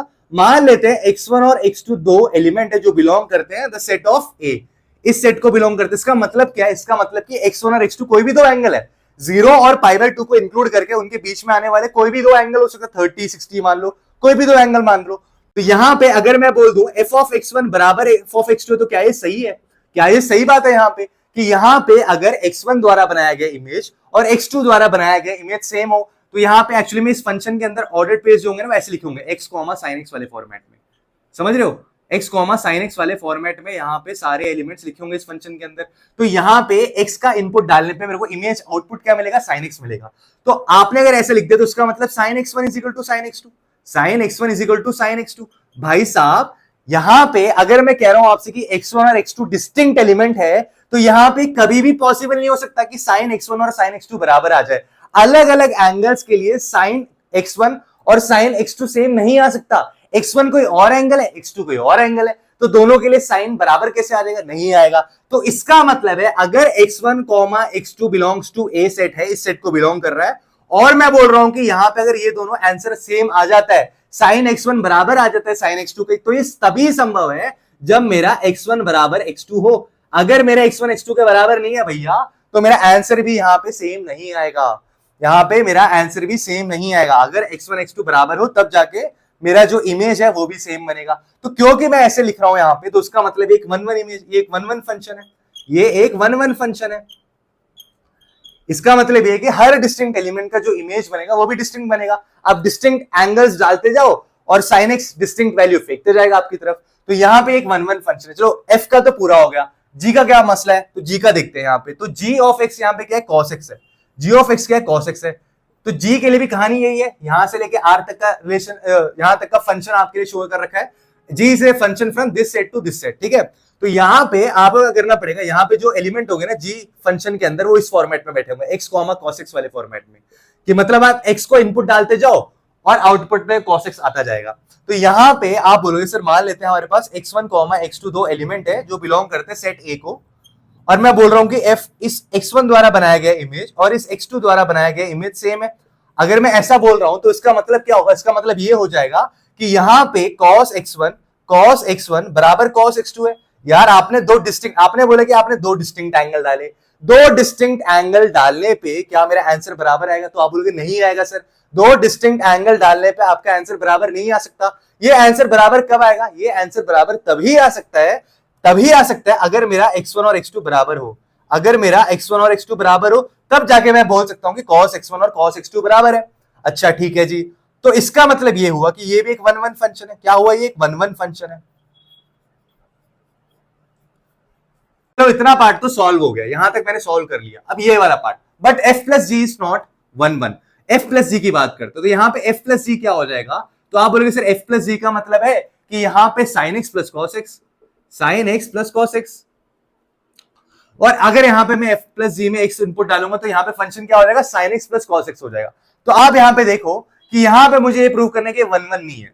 तो 1 1 नहीं, ऐसा कहने का मतलब क्या हुआ, ऐसा कहने का मतलब ये हुआ कि दो डिस्टिंक्ट एलिमेंट का ना इमेज सेम आ सकता है, दो डिस्टिंक्ट एलिमेंट का इमेज सेम आ सकता है। पता है कहां पे आएगा, मैं बताता हूं। अगर आपने यहाँ पे इनपुट के तौर पे ना 0 डिग्री डाल दिया, मान लो आपने यहाँ पे 0 उठाया, पहले वाले सेट से 0 उठाया और आपने यहाँ पे f प्लस जी में 0 इनपुट डाल दिया, तो यहाँ पे आ जाएगा sin 0 प्लस cos 0। और आपको पता होना चाहिए कि sin 0 0 के बराबर होता है और cos 0 1 के बराबर होता है। तो यहाँ पे मेरा f प्लस जी ऑफ 0 क्या आया, 1 के बराबर है। ठीक है जी। अच्छा अब एक काम करो, x को π/2 डालो। x को तो मैं π/2 भी डाल सकता हूं ना, यहाँ पे तो π/2 डाला मैंने इनपुट। तो जब मैं π/2 इनपुट डालूंगा तो f प्लस जी ऑफ π/2 पता है क्या हो जाएगा, तो आप बोलोगे sir f plus G of π/2 हो जाएगा sin π/2 प्लस cos π/2। तो यहां पे आप बोलोगे सर sin π/2 तो 1 होता है और cos π/2 0 होता है, तो मेरा आंसर आ गया 1। तो इसका मतलब है f प्लस जी π/2 क्या आ गया मेरा, f प्लस जी, ये ऐसे नहीं, यहाँ पे था f प्लस जी π/2 क्या आ गया मेरा, 1 आ गया। तो यहाँ पे ये दर्शाता है, यहाँ पे मेरे को यहाँ पे ये कंक्लूजन बता सकता हूँ कि मैंने दो डिफरेंट इनपुट डाले, 0 और 1 डाला, 0 और 1 डिफरेंट इनपुट के लिए जो मेरा इमेज आया वो सेम आया। यहाँ पे अगर मैं एरो डायग्राम से शो करूंगा यहाँ पे, तो ये 0 डिग्री, ये 0 है यहाँ पे, ये मेरे पास π/2 है यहाँ पे। तो 0 से लेके π/2 तक बहुत सारे एंगल्स होंगे, यहाँ पे π/3 होगा, π/6 होगा, π/4 होगा। तो 0 के लिए भी यहाँ पे जो मेरा आंसर आया और π/2 के लिए भी जो मेरा आंसर आया 1 के बराबर आया। तो यहाँ पे कौन सा फंक्शन था, ये मेरा f प्लस जी था फंक्शन, और यहाँ पे ये मेरा कैसा सेट था, a सेट, और ये मेरा रियल नंबर्स वाला सेट। तो आप देख सकते हो कि यहाँ पे 1 1 तो रहा नहीं, ये एक्चुअली में मेनी वन फंक्शन है। This is not a 1 1 function, this is a many one function. तो आपको बस ऐसी कोई वीक पॉइंट पकड़नी होती है जहां से आप ये पूरा बता सकोगे क्यों ये 1 1 नहीं है। तो मेरे को पता चल गया था वो वीक पॉइंट 0 और π/2 है, क्योंकि 0 और π/2 पे sin x plus cos x की वैल्यू सेम आती है। तो बच्चों मैं आशा करता हूं आपको एग्जांपल नंबर 26 भी बहुत अच्छे से समझ आ गया होगा। आज वाली क्लास को मेरे को कराने में बहुत मेहनत लगी है। तो बच्चों आप मेरी मेहनत तो देख ही रहे हो, अगर आपको कोई भी डाउट आता है आप बेझिझक कमेंट सेक्शन में पूछो यार, आपका भाई जरूर बताएगा आपको। अगर आपको मेरा कंटेंट अच्छा लग रहा है, आपको मेरा पढ़ाने का तरीका भी अच्छा लग रहा है, तो बच्चों प्लीज मेरे को सपोर्ट कीजिए, लाइक शेयर और सब्सक्राइब भी कीजिए। तो बच्चों मिलता हूं मैं आपसे नेक्स्ट क्लास में, और नेक्स्ट क्लास में हम क्या करेंगे, मिसलेनियस एक्सरसाइज को कंप्लीट कर देंगे, जिससे कि हमारा पूरा चैप्टर कंप्लीट हो जाएगा। तो बच्चों मिलता हूं आपसे नेक्स्ट क्लास में, तब तक के लिए बाय बाय, टेक केयर।